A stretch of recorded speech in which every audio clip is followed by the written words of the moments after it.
മന്ദമാരുതനെത്തി പുണ്യമദീനത്തോപ്പി എൻ്റെ നൊമ്പരങ്ങൾ ചെന്ന് പറഞ്ഞു സ്വർഗത്തോപ്പി തെന്നലായി പാടിടുമോനി എൻ്റെ സലാമ് തീരോ മുസ്തഫ നബി തങ്ങളെ മേലിൽ എൻ്റെ സലാമ് أنت طه حميم ياسين كنت فينا نور اليقين منك لنا دار الناعي صرت سيد العالمين പുഞ്ചിരി പുണ്യം എന്നോദിയ പാനനീർപ്പൂവേ എന്നും വഞ്ചന കപടങ്ങൾ നീക്കി മോഴിന്തോളിവേ മുഞ്ചു നെഞ്ചകത്താണെന്നോതി മോഴിഞ്ഞ ജീവേ കനവിൽ പഞ്ചവർണ്ണ പൈങ്കിളിയായി പാടാമോ നിധിയേ മന്ദമാരുതനെത്തി പുണ്യമദീനത്തോപ്പിൽ എൻ്റെ നൊമ്പരങ്ങൾ ചെന്ന് പറഞ്ഞു സ്വർഗത്തോപ്പിൽ سيدي سندي يا مددي سبب بدر خير البشر صدت في الكونين خيري شافعا خير المنام നാളെ പൊള്ളും മഹ്ശറ നാളിൽ ഏകുമോ തുള്ളി ഹൗലുൽ കൗസറാണെങ്കിൽ ഉള്ളം നിറഞ്ഞു തുള്ളി മന്ദമാരുതനെത്തി പുണ്യമദീനത്തോപ്പിൽ എൻ്റെ നൊമ്പരങ്ങൾ ചെന്ന് പറഞ്ഞു സ്വർഗത്തോപ്പിൽ തെന്നലായി പാടിടുമോനി എൻ്റെ സലാമ് തീരോ മുസ്തഫ നബി തങ്ങളെ മേലിൽ എൻ്റെ സലാമ്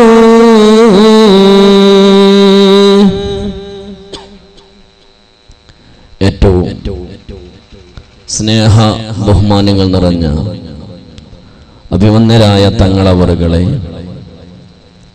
അതുപോലെ എൻ്റെ പ്രിയപ്പെട്ട സഹോദര തുല്യനായ സുഹൃത്ത് സമസ്ത കേരള ജമിയത്തുൽ മുഫത്തിശീൻ മൂസദാരിമി ഉസ്താദ് അവറുകൾ എന്ന പോലെ ഈ വേദിക്ക് ഒരു അലങ്കാരമായി മാറിയ മഹത്തുക്കളായ പണ്ഡിതന്മാരെ, കർമ്മധീരരായ ഈ സംരംഭത്തിന്റെ പ്രവർത്തകരെ, മാതാപിതാക്കളെ, സഹോദര സഹോദരിമാരെ, യുവ സുഹൃത്തുക്കളെ, വിദ്യാർത്ഥിനികളെ, എൻ്റെ ശബ്ദം ശ്രവിക്കുന്ന ഇതര മത സഹോദരന്മാർക്ക് പരിശുദ്ധ ഇസ്ലാമിന്റെ തത്വാധിഷ്ഠിതമായ അഭിവാദ്യങ്ങൾ അർഹിക്കുന്ന ആദരവുകളോടെയും സ്നേഹത്തോടുകൂടെയും സമർപ്പിക്കുക. സർവാധിരാജനായ മലിക്കുൽ ജബ്ബാറായ പടച്ച റബ്ബ് പരിശുദ്ധമായി ഒരുമിച്ചുകൂടൽ നമ്മിൽ നിന്ന് ഖബൂലാക്കുമാറാവട്ടെ. സാഹചര്യത്തിന്റെ ദുർബല നിമിഷങ്ങളിൽ നമ്മിൽ നിന്ന് സംഭവിച്ചു പോയ ചെറുതും വലുതുമായ എല്ലാ അപരാധങ്ങളും തെറ്റുകുറ്റങ്ങളും പാപികളായ നമുക്ക് പടച്ച റബ്ബ് വിട്ടുപുറത്തു മാപ്പാക്കി തെരുമാറാവട്ടെ.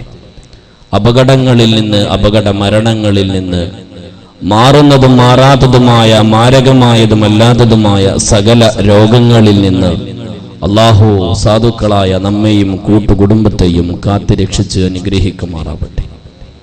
വിവിധങ്ങളായ രോഗങ്ങളെ കൊണ്ട്, വേദനകളെ കൊണ്ട്, യാതനകളെ കൊണ്ട്, ദുരന്തങ്ങളെ കൊണ്ട്, ദുരിതങ്ങളെ കൊണ്ട് പ്രയാസം അനുഭവിക്കുന്ന എല്ലാ മുഅ്മിനാത്തുകൾക്കും അല്ലാഹു പരിപൂർണമായ മോചനം നൽകി അനുഗ്രഹിക്കുമാറാവട്ടെ. ഈ ഭാരതാംബികയുടെ ഏറ്റവും മനോഹരമായ, ഏറ്റവും മനോഹാരിതയിൽ ചാലിച്ച ഈ മതസൗഹാർദ്ദം എന്നുള്ളത് അല്ലാഹു ലോകാവസാനം വരെ നിലനിർത്തി അനുഗ്രഹിക്കുമാറാവട്ടെ. ആമുഖ ഭാഷണങ്ങൾക്കൊന്നും ഇനി ഞാൻ സമയം കളയുന്നില്ല. സമയം ദീർഘിച്ചിട്ടാണ്, നേരം വൈകിട്ടാണ് നമ്മൾ തുടങ്ങുന്നത്. ഒരുപാട് പറയാനുണ്ട്. ജിബ്രീൽ കണ്ട നരകം എന്ന വിഷയം ചർച്ച ചെയ്യുമ്പോൾ ഈ രാത്രിയിലെ ഏതാനും മണിക്കൂറുകളെ കൊണ്ട് പറഞ്ഞിട്ട് ആ വിഷയം പരിപൂർണമായി പരിസമാപ്തിയിൽ എത്തിക്കുക എന്നുള്ളത് അസാധ്യമാണ്. വിഷയത്തിന്റെ മർമ്മപ്രധാനമായ ഭാഗങ്ങൾ ചർച്ച ചെയ്ത് കൂടുതൽ സമയം ഇരുന്ന് മുഷിയാതെ ഇൻഷാ അല്ലാഹ് നമുക്ക് പിരിയാം. അല്ലാഹു തൗഫീഖ് നൽകി അനുഗ്രഹിക്കുമാറാവട്ടെ. നമുക്കറിയാം, ആഖിറ ലോകത്ത് രാജാതിരാജനായ പടച്ച റബ്ബിന്റെ മഹ്ശറ വൻസഭയിൽ ഒരുമിച്ച് കൂട്ടപ്പെട്ട് അവസാനം വിചാരണയ്ക്ക് വിധേയമാക്കപ്പെടുമ്പോ മാനവകുലത്തെ അല്ലാഹു രണ്ടായിട്ടാണ് വേർതിരിക്കുന്നത്. ഇവിടെ കാക്കത്തൊള്ളായിരം പ്രസ്ഥാനങ്ങളും മതങ്ങളും പ്രത്യയ ശാസ്ത്രങ്ങളും സംഘടനകളും പാർട്ടികളും ഉണ്ടെങ്കിലും അല്ലാഹുവിന്റെ കോടതിയിലുള്ളത് രണ്ട് വിഭാഗം. ആ രണ്ട് വിഭാഗത്തെ അല്ലാഹു സുബ്ഹാനഹു വ തആല തന്നെ നാമകരണം ചെയ്യുന്നത്. ഒന്നാമത് അല്ലാഹു തആല പറയുന്നത് ഫരീഖുൻ ഫിൽ ജന്ന, സ്വർഗ്ഗത്തിലേക്ക് പോകുന്ന വിഭാഗം. ഒന്നാമത്തെ വിഭാഗത്തെ അല്ലാഹു നാമകരണം ചെയ്തത് സ്വർഗ്ഗത്തിലേക്ക് പോകുന്ന വിഭാഗം. രണ്ടാമത്തെ വിഭാഗത്തെ അല്ലാഹു നാമകരണം ചെയ്യുന്നത് ഫരീഖുൻ ഫിന്നാർ, നരകത്തിലേക്ക് പോകുന്ന ഒരു വിഭാഗം. എന്റെ പ്രിയപ്പെട്ട സഹോദരങ്ങളെ, നമ്മളൊക്കെ നരകത്തെ കുറിച്ച് എത്രയോ കാലങ്ങളായി കേൾക്കുന്നവരാണ്. നരകത്തെ കുറിച്ച് നമ്മൾ ഒരുപാട് അറിഞ്ഞവരാണ്. പക്ഷേ നമ്മെ സംബന്ധിച്ചിടത്തോളം ഈ പറയുന്ന ഞാനും കേൾക്കുന്ന നിങ്ങളും നമ്മുടെ ഈ കഴിഞ്ഞ കാലഘട്ടത്തിനിടക്ക് 30ാമത്തെ വയസ്സിൽ ഈ അട്ടപ്പാടിയുടെ ഈ കക്കുപ്പടിയിൽ നിന്നുകൊണ്ട് ഈ സമയത്ത് പ്രഭാഷണം നടത്തുന്ന ഞാനും എന്റെ ശബ്ദം ശ്രവിക്കുന്ന നിങ്ങളും ഈ കഴിഞ്ഞു പോയ ആയുസ് കാലഘട്ടത്തിനിടക്ക് നരകത്തിന്റെ ഭീകരതയെ കുറിച്ച്, നരകത്തിന്റെ ഭയാനകതയെ കുറിച്ച്, നരകത്തിന്റെ കത്തിയാളുന്ന ആ നരകീയ അഗ്നിയുടെ അതികാഠിന്യമായ ചൂടിനെ കുറിച്ച്, നരകത്തിൽ താണ്ഡവമാടപ്പെടുന്ന വിവിധങ്ങളായ അദാബുകളെ കുറിച്ച് എത്രയാ നമ്മൾ ചിന്തിച്ചത്, എപ്പോഴാ നമ്മൾ കരഞ്ഞ് കണ്ണുനീരൊലിപ്പിച്ചത്. എന്നാൽ അറിയുമോ, സൂഫി ചക്രവാളത്തിലെ ഏറ്റവും വലിയ ഉദാഹരണം ചൂണ്ടിക്കാണിക്കാനുള്ള മഹാനായ ഇമാമുന ഗസാലി റളിയല്ലാഹു അൻഹു, ഗസാലി ഇമാമിന്റെ ചരിത്രം പറയുന്നിടത്ത് കാണാം, ഒരുപാട് കുട്ടികൾ ഇരുന്ന് കളിക്കുന്ന, ഒരുപാട് കുട്ടികൾ വിവിധങ്ങളായ കളികളിൽ ഏർപ്പെട്ടിരിക്കുന്ന ഒരു കളി ഗ്രൗണ്ടിന്റെ അരികിലൂടെ ഒരു മഹാമനീഷ് നടന്നു പോകുന്ന സമയത്ത് ഒരു പിഞ്ചുബാലന് 6-7 വയസ്സ് പ്രായമുള്ള ഒരു പിഞ്ചു പൈതലതാ ആ കളിക്കളത്തിന്റെ ഒരു ഭാഗത്ത് മാറി നിന്നുകൊണ്ട് കരയുകയാണ്. വല്ലാതെ സങ്കടപ്പെട്ടുള്ള കരച്ചിലാണ്, കണ്ണുനീര് കവിൾത്തടത്തിലൂടെ ചാലിട്ടൊഴുകുകയാണ്. ആ കുഞ്ഞുമോന്റെ തേങ്ങല് കണ്ടപ്പോ ഈ മഹാനായ മനുഷ്യൻ അടുത്ത് ചെന്നിട്ട് ചോദിക്കുന്നു, യാ ബുനയ്യ, എന്റെ പൊന്നുമോനെ, പൊന്നുമോനെ, എന്തിനേ കരയുന്നത്? എന്റെ കുഞ്ഞുമോൻ എന്തിനാ കരയുന്നത്? ഈ കളിക്കുന്ന ആളുകൾ നിന്നെ കളിയിൽ കൂട്ടാഞ്ഞിട്ടാണോ? അവര് കൂടെ കളിക്കാൻ അവർ നിനക്ക് ഇടം തരുന്നില്ലയോ? ഞാൻ അവരോട് പറഞ്ഞുകൊണ്ട് ശരിപ്പെടുത്താം, പൊന്നുമോനെ കരയല്ലേ. ആ സമയത്ത് പൊട്ടിക്കറിയുന്ന തേങ്ങലടിക്കുന്ന പിഞ്ചുമാരനതാ തന്നോട് ചോദിക്കുന്ന മനുഷ്യന്റെ നേരെ തിരിഞ്ഞിട്ട് ചോദിക്കുന്ന, മനുഷ്യ, എന്ത് വിഡ്ഢിത്തരമാ നിങ്ങൾ പറയുന്നത്? എന്ത് വിഡ്ഢിത്തരമാ നിങ്ങൾ പറയുന്നത്? അദ്ദുന്യാ മസ്റഅത്തുൽ ആഖിറ, ഈ ദുനിയാവെന്നുള്ളത് കളിച്ചു തള്ളാനുള്ളതല്ലല്ലോ, ആർമാദിച്ചാഹ്ലാദിച്ചാനന്ദിച്ചു നടക്കാനുള്ളതല്ലല്ലോ മനുഷ്യ. ഈ ദുനിയാവെന്നുള്ളത് അദ്ദുന്യാ മസ്റഅത്തുൽ ആഖിറ, ഈ ദുനിയാവെന്നുള്ളത് കളിക്കാനുള്ളതല്ല, ഇവിടെ ആർമാദിക്കാനുള്ളതല്ല, ഇവിടെ ആഹ്ലാദിക്കാനുള്ളതല്ല. അമ്പരച്ചുണ്ടുകളായ നയന മനോഹരങ്ങളായ കൊട്ടാരം കെട്ടിയിട്ട് ആർമാദിച്ചുല്ലസിക്കാനുള്ളതല്ല. ഇത് ആഖിറത്തിലേക്കുള്ള കൃഷിയിടമാണെന്നറിയില്ലേ മനുഷ്യ? ഞാൻ കരയുന്നത് അതിന് വേണ്ടിയല്ല, ഞാൻ കരയുന്നത് അതിന് വേണ്ടിയല്ല. എന്നെ കളിക്കളത്തിൽ കൂട്ടാത്തതിന്റെ പേരിലല്ല കരയുന്നത്. ഞാൻ എന്റെ പടച്ച റബ്ബിന്റെ കോട്ടിൽ കത്തിക്കപ്പെടുന്ന കത്തിയാളുന്ന നരകത്തെ കുറിച്ച് ആലോചിച്ചിട്ട് കരഞ്ഞു പോയതാ.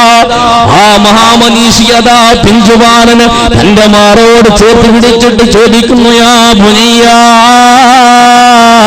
പൊന്നുമോനെ പൊന്നുമോനെ, 6 7 വയസ്സ് മാത്രം പ്രായമുള്ള നീ, 6 7 വയസ്സ് മാത്രം പ്രായമുള്ള നീ എന്തിനാ നരകത്തെ കുറിച്ച് ആലോചിക്കുന്നത്? എന്തിനാ നരകത്തെ കുറിച്ച് വേവലാതിപ്പെടുന്നത്? എന്റെ പൊന്നുമോനെ, നിനക്ക് അല്ലാഹു നരകം തരില്ലല്ലോ. ഈ പ്രായത്തിലങ്ങ് മരിച്ചു പോയാൽ അല്ലാഹു നിനക്ക് നരകം തരില്ലല്ലോ കുഞ്ഞേ. പിന്നെന്തിനാ കരയുന്നത്? ആ സമയത്ത് ആ പിഞ്ചുമാരൻ പറയുന്നത് എന്തെന്നറിയോ? ഞാൻ എന്റെ ഉമ്മ വീട്ടിൽ വിറക് വെച്ച് അടുപ്പ് കത്തിക്കുന്നത് കണ്ടിട്ടുണ്ട്. നിങ്ങൾക്കറിയുമോ, വലിയ വിറക് കൊള്ളികൾ കത്തിയെടുക്കാൻ വേണ്ടിയിട്ട്, വലിയ വിറക് കൊള്ളികളിൽ തീ പടരാൻ വേണ്ടിയിട്ട് എന്റെ ഉമ്മയതാ ചെറിയ ചെറിയ ഉണക്കക്കൊള്ളികൾ അടുപ്പിലേക്ക് വെക്കുന്നത് ഞാൻ കണ്ടിട്ടുണ്ട്. എന്ന പോലെ വലിയ വലിയ ആളുകൾ അല്ലാഹു നരകത്തിലിട്ട് കത്തിക്കുമ്പോ അവരിലുള്ള ചൂട് കഠിനമാവാൻ വേണ്ടി എന്നെ പോലോത്തെ കുഞ്ഞുമക്കളെ എങ്ങാനും നരകത്തിലിട്ട് അല്ലാഹു കരിച്ചേക്കുമോ? എന്നെ പോലോത്തെ പിഞ്ചുമക്കളെ എങ്ങാനും അല്ലാഹു നരകത്തിലിട്ട് കരിച്ചു കളഞ്ഞേക്കുമോ? ഞാൻ ഭയപ്പെട്ടു പോവുകയാണ്, ഞാൻ ഭയപ്പെട്ടു പോവുകയാണ്. ഈ പറഞ്ഞ പിഞ്ചുബാലനാണ് സയ്യിദുനാ ഇമാമുനാ ഗസ്സാലി. ഒരാ ഇമാമുനാ ഗസ്സാലി, ഉറക്കെ പറഞ്ഞോ, ഇമാമുനാ ഗസ്സാലി. നെഞ്ചത്ത് കൈവെക്ക്, എന്നിട്ട് ചിന്തിക്ക് മുഅ്മിനേ, ഈ കാലഘട്ടത്തിനിടക്ക് പടച്ച റബ്ബേ, നരകത്തെ ആലോചിച്ചിട്ട് ഞാൻ എത്രയാ കരഞ്ഞത്. ഏത് സമയത്താ നരകത്തെ കുറിച്ച് ചിന്തിച്ചിട്ട് എപ്പോഴാ എന്റെ കണ്ണിൽ നിന്ന് കണ്ണുനീര് പോകുന്നത്?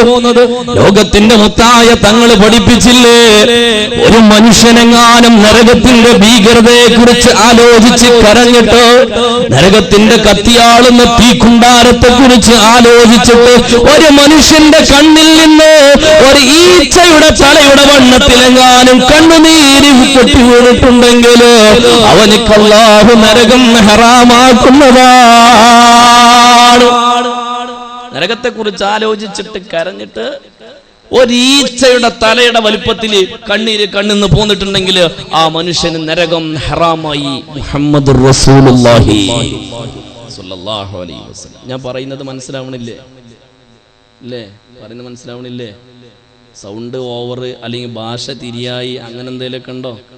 ഭാഷ തിരിയാത്ത പ്രശ്നമൊന്നുമില്ല. നമ്മുടെ മലപ്പുറത്തേരണ ഇജാത്തുവിന്റെ പജ്ജിന്റെ നെജ്ജുണ്ട് കജ്ജിമ്മ ഉജ്ജുന്ന ആൾക്കാരാണ്. അതുകൊണ്ട് ഭാഷ തിരിയാത്ത ഇല്ല. ഇവിടെ അങ്ങനെ തന്നെ അല്ലേ അരിമിസ്തേ? അല്ലേ, ഇജ്ജ് പജ്ജ് തന്നെയല്ലേ പറയാ? അതുകൊണ്ട് തന്നെ ഭാഷ തിരിയാത്ത പ്രശ്നമൊന്നും ഉണ്ടാവില്ല. മനസ്സിലാവണില്ലേ പറയുന്നത്? അള്ളാഹു സ്വീകരിക്കട്ടെ. ഇടയ്ക്കിരുന്ന് ഉറങ്ങരുത്, ഇടയ്ക്ക് എണീറ്റ് പോവരുത്. മൊബൈലൊക്കെ പരമാവധി സ്ത്രീകൾ പ്രത്യേകിച്ച് കുട്ടികളെ വാപ്പ ഗൾഫിൽ നിന്ന് വിളിക്കുന്ന ടൈമാപ്പോൾ ഒന്നാണ്ട് ഓണാക്കിയിട്ട് കേൾപ്പിച്ചു കൊടുക്കുക. കുറച്ചേരം മൂപ്പരും കേൾക്കട്ടെ. എപ്പോഴും ഉണ്ടല്ലോ അല്ലെ മണിക്കൂർ നേരം ഇങ്ങനെ ഫോൺ വിളിച്ചിട്ട് സൊള്ളുന്ന്. ഇന്ന് വയലാണ് കേൾപ്പിച്ചു കൊടുക്കുക. അള്ളാഹു കബൂലാക്കട്ടെ, അള്ളാഹു കബൂലാക്കട്ടെ. ഇപ്പം ചിരിച്ചോ, കുറച്ച് നമുക്ക് കരയാം. അള്ളാഹു നമ്മുടെ സദസ്സ് സ്വീകരിക്കട്ടെ. ഈ സദസ്സ് ഇങ്ങനെ കാണുമ്പോൾ അൽഹംദുലില്ലാഹ് ഒരുപാട് നല്ല ദുആക്ക് ഇജാബത്ത് കിട്ടുന്ന പിഞ്ചു മക്കള് എന്ന പോലെ വൃദ്ധരായ ഈ നാടിന്റെ കലങ്കാരമായ ആളുകള്, ചെറുപ്പക്കാരെല്ലാം തടിച്ചുകൂടിയ വല്ലാത്തൊരു സദസ്സ്, ദുആക്ക് ഇജാബത്ത് കിട്ടുന്ന സദസ്സ് പടച്ച റബ്ബ് കബൂലാക്കട്ടെ. ചിന്തിക്കും മുഅ്മിനെ, നരകത്തെ കുറിച്ച് നമ്മളൊക്കെ എപ്പോഴാ കരഞ്ഞു പോയത്? എന്നാൽ അറിയുമോ, പരിശുദ്ധ ഖുർആനിലെ ഖൂ അൻഫുസകും വഅഹ്ലീകും നാറാ വഖൂദുഹൻ നാസ് വൽ ഹിജാറാ, ഈ ആയത്ത് ഇറങ്ങിയിട്ട് ഏതാനും ദിവസങ്ങൾ കഴിഞ്ഞപ്പോ അല്ലാഹുവിന്റെ റസൂൽ സ്വല്ലല്ലാഹു അലൈഹി വസല്ലമ തങ്ങൾ സഹാബത്തിനോട് ഒരുമിച്ചിട്ടൊരു യാത്ര പോവുകയാണ്.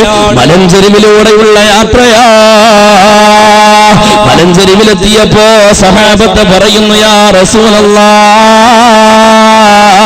നബിയെ കൈവശം സൂക്ഷിച്ച വെള്ളമെല്ലാം തീർന്നുപോയി, കുടിക്കാൻ വെള്ളമില്ല നബിയെ, വുളൂ ചെയ്യാൻ വെള്ളമില്ല നബിയെ, അതുകൊണ്ട് ഞങ്ങൾ എന്താ ചെയ്യുക? അല്ലാഹുവിന്റെ റസൂൽ സ്വല്ലല്ലാഹു അലൈഹി വസല്ലമ സ്വഹാബത്തിനോട് പറയുന്നു, സ്വഹാബാ ഈ മലയുടെ മുകളിലേക്ക് കയറി പോവുക, ഈ മലയുടെ മുകളിൽ ഒരു വെള്ളത്തടാകമുണ്ട് സ്വഹാബത്തെ, ഒരിക്കലും വറ്റിപ്പോവാൻ സാധ്യതയില്ലാത്ത നല്ല ശുദ്ധമായ തെളിവെള്ളം ആ വെള്ളത്തടാകത്തിൽ അല്ലാഹു സ്വരൂപിച്ചു വെച്ചിട്ടുണ്ട് സഹാബ. പോയിട്ട് ആവശ്യമുള്ള വെള്ളം എടുത്തു വരിക. സഹാബത്ത് സന്തോഷത്തോടെ മലമുകളിലേക്ക് ഓടിക്കേറുകയാ. പക്ഷെ മലയുടെ മുകളിലെത്തിയപ്പോ കണ്ടതോ വറ്റി വരണ്ട് കിടക്കുന്ന വെള്ളത്തടാകത്തെയാണ്. ഒരിറ്റ് വെള്ളം പോലുമില്ലാതെ വറ്റി വരണ്ട് വെറിപിടിച്ച് കിടക്കുന്ന വെള്ളത്തടാകത്തെ കണ്ടപ്പോ നിരാശയോടെ മടങ്ങി വന്നിട്ട് ലോകത്തിന്റെ നേതാവിന്റെ അടുക്കൽ വന്നിട്ട് സഹാബത്ത് കരഞ്ഞുകൊണ്ട് സങ്കടപ്പെട്ട് പറയുന്നു, നബിയേ ആവശ്യത്തിനുള്ള വെള്ളം പോയിട്ട് ഒരിറ്റ് വെള്ളം പോലും ആ വെള്ളത്തടാകത്തിലില്ല നബിയേ. അല്ലാഹുവിന്റെ റസൂല് സ്വല്ലല്ലാഹു അലൈഹി വസല്ലമ അത്ഭുതപ്പെട്ടു പോയി. സഹാബത്തിനോട് എന്തോ ആംഗ്യം കാണിച്ചിട്ട് അല്ലാഹുവിന്റെ റസൂൽ ആ പർവ്വതത്തിന്റെ നേരെ തിരിഞ്ഞു. എന്നിട്ട് ചോദിക്കുന്നു, യാ ജബൽ, അല്ലയോ പർവ്വതമേ, എന്തേ സംഭവിച്ചത്? എന്ത് പറ്റി നിനക്ക്? ഒരിക്കലും വറ്റിപ്പോവാത്ത വെള്ളത്തടാകം അല്ലാഹു നിന്നിൽ സംവിധാനിച്ചു വെച്ചല്ലോ, പിന്നെ എങ്ങനെയാ നിന്റെ വെള്ളത്തടാകം വറ്റി വരണ്ടു പോയത്? ആ വെള്ളം എങ്ങനെയാ വറ്റി വരണ്ടു പോയത്? ആ സമയത്തതാ പർവ്വതം പറയുന്നു, യാ റസൂലല്ലാഹ്, അല്ലാഹുവിന്റെ റസൂലേ ഏതാനും ദിവസങ്ങൾക്ക് മുമ്പ് പരിശുദ്ധ ഖുർആനിൽ ഒരു ആയത്ത് ഇറങ്ങിയില്ല നബിയേ, ഖൂ അൻഫുസകും വഅഹ്ലീകും നാറാ വഖൂദുഹാ അന്നാസു വൽ ഹിജാറ. മനുഷ്യനെ കേട്ടോളൂ, ഖൂ അൻഫുസകും വഅഹ്ലീകും നാറാ, നരകത്തെ തൊട്ട് നിങ്ങൾ നിങ്ങളെയും നിങ്ങളെ കുടുംബത്തെയും സംരക്ഷിച്ചോളൂ. പരിശുദ്ധ ഖുർആനിലെ ആയത്താ.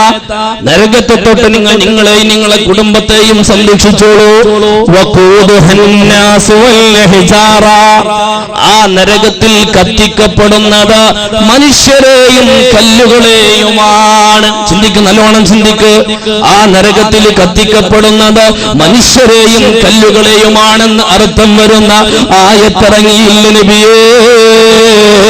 ഓ ആയത്ത് ജിബ്രീൽ അലൈഹിസ്സലാമുമായി ഇറങ്ങി വന്നപ്പോ അല്ലാഹുവിന്റെ റസൂലേ ഞാൻ ഭയപ്പെട്ടു പോയി നബിയേ. നരകത്തിൽ കത്തിക്കപ്പെടുന്നത് മനുഷ്യരെയും കല്ലുകളെയുമാണ്. ആ കത്തിക്കപ്പെടുന്ന കല്ലിന്റെ കൂട്ടത്തില് ഞാനെങ്ങാനും പെട്ടുപോകുമോ?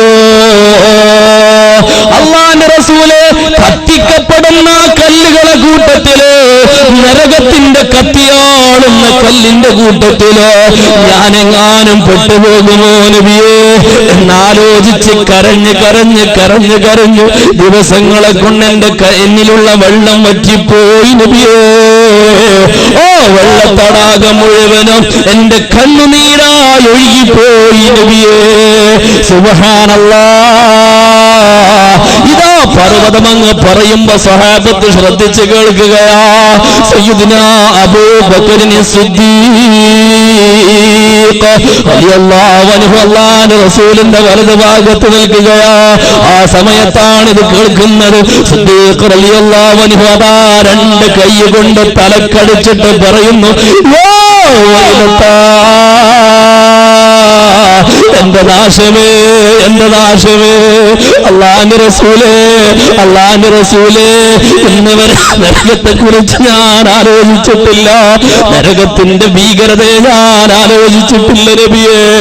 യാ റസൂലല്ലാഹ്, സിദ്ദീഖ് നശിച്ചു നബിയേ, സിദ്ദീഖ് നശിച്ചു നബിയേ. നിർജീവമായ നിശ്ചലമായ ഈ പാറക്കല്ല് പോലും നരകത്തെ കുറിച്ച് ആലോചിച്ചിട്ട് കരഞ്ഞു പോയെങ്കിലോ അല്ലാഹുവിന്റെ റസൂലേ, സിദ്ദീഖിന്റെ കണ്ണിൽ നിന്നും കണ്ണുനീര് വീണോ നബിയേ.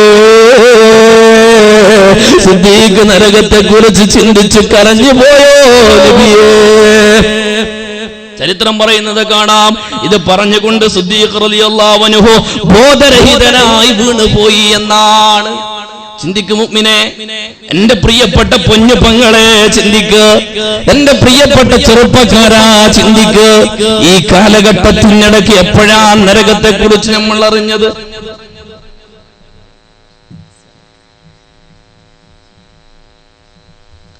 ഈ കാലഘട്ടത്തിനിടയ്ക്ക് നരകത്തെ കുറിച്ച് ചിന്തിച്ചത് എപ്പോഴാണ്? എപ്പോഴെങ്കിലും നമ്മളെ കണ്ണിൽ നിന്ന് കണ്ണുനീര് വീണിട്ടുണ്ടോ? എപ്പോഴെങ്കിലും ആ നരകത്തിന്റെ ഭീകരത എത്രത്തോളം ഉണ്ടെന്ന് നമ്മൾ ചിന്തിച്ചിട്ടുണ്ടോ? അവിടെയാണ് നമ്മൾ പറയേണ്ടത് ജിബ്രീൽ അലൈഹിസ്സലാം കണ്ട നരകമെന്നത്.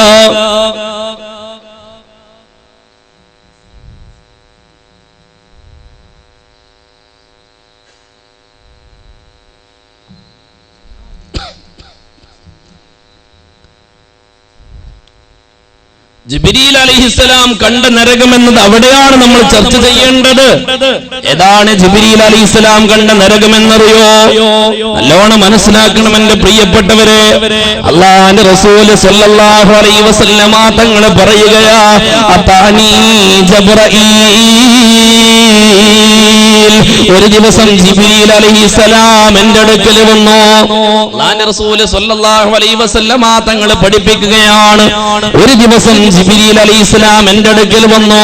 ഫഖുൽതു യാ ജിബ്രീൽ സിഫ്ലി ജഹന്നമ. ഫഖുൽതു, അപ്പോൾ ഞാൻ പറഞ്ഞു, യാ ജിബ്രീൽ, അല്ലയോ ജിബ്രീലേ, സിഫ്ലി ജഹന്നമ, എനിക്ക് നരകത്തെ ഒന്ന് വിശദീകരിച്ചു തരുമോ? നരകത്തിന്റെ അവസ്ഥ എനിക്കൊന്ന് വിവരിച്ചു തരുമോ ജിബ്രീൽ? എങ്ങനെയാണ് നരകമെന്നുള്ളത്? അല്ലാഹുവിന്റെ റസൂൽ ജിബ്രീൽ അലൈഹിസ്സലാമിനോട് ചോദിക്കുകയാണ്, ജിബ്രീലേ, നരകത്തെ ഒന്ന് വർണ്ണിച്ചു തരുമോ? ആ സമയത്ത് ജിബ്രീൽ അലൈഹിസ്സലാം പഠിപ്പിക്കാൻ, നബിയേ, അല്ലാഹു ആദ്യമായി നരകത്തെ സൃഷ്ടിച്ചു.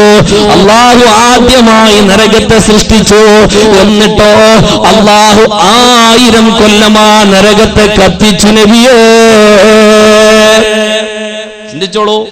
അല്ലാഹു നരകത്തെ സൃഷ്ടിച്ചു, എന്നിട്ട് 1000 കൊല്ലമാ നരകത്തെ കത്തിച്ചു. 1000 കൊല്ലം കത്തിച്ചപ്പോ അതങ്ങ് ചുവന്നു പോയി.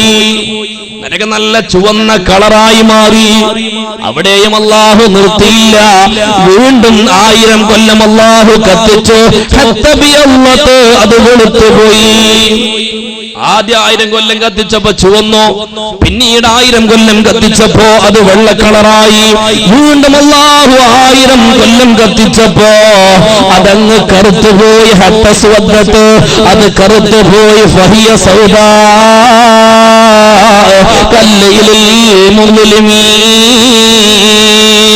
ഇപ്പൊ നരകത്തിന്റെ നിറമേതെന്നറിയോ?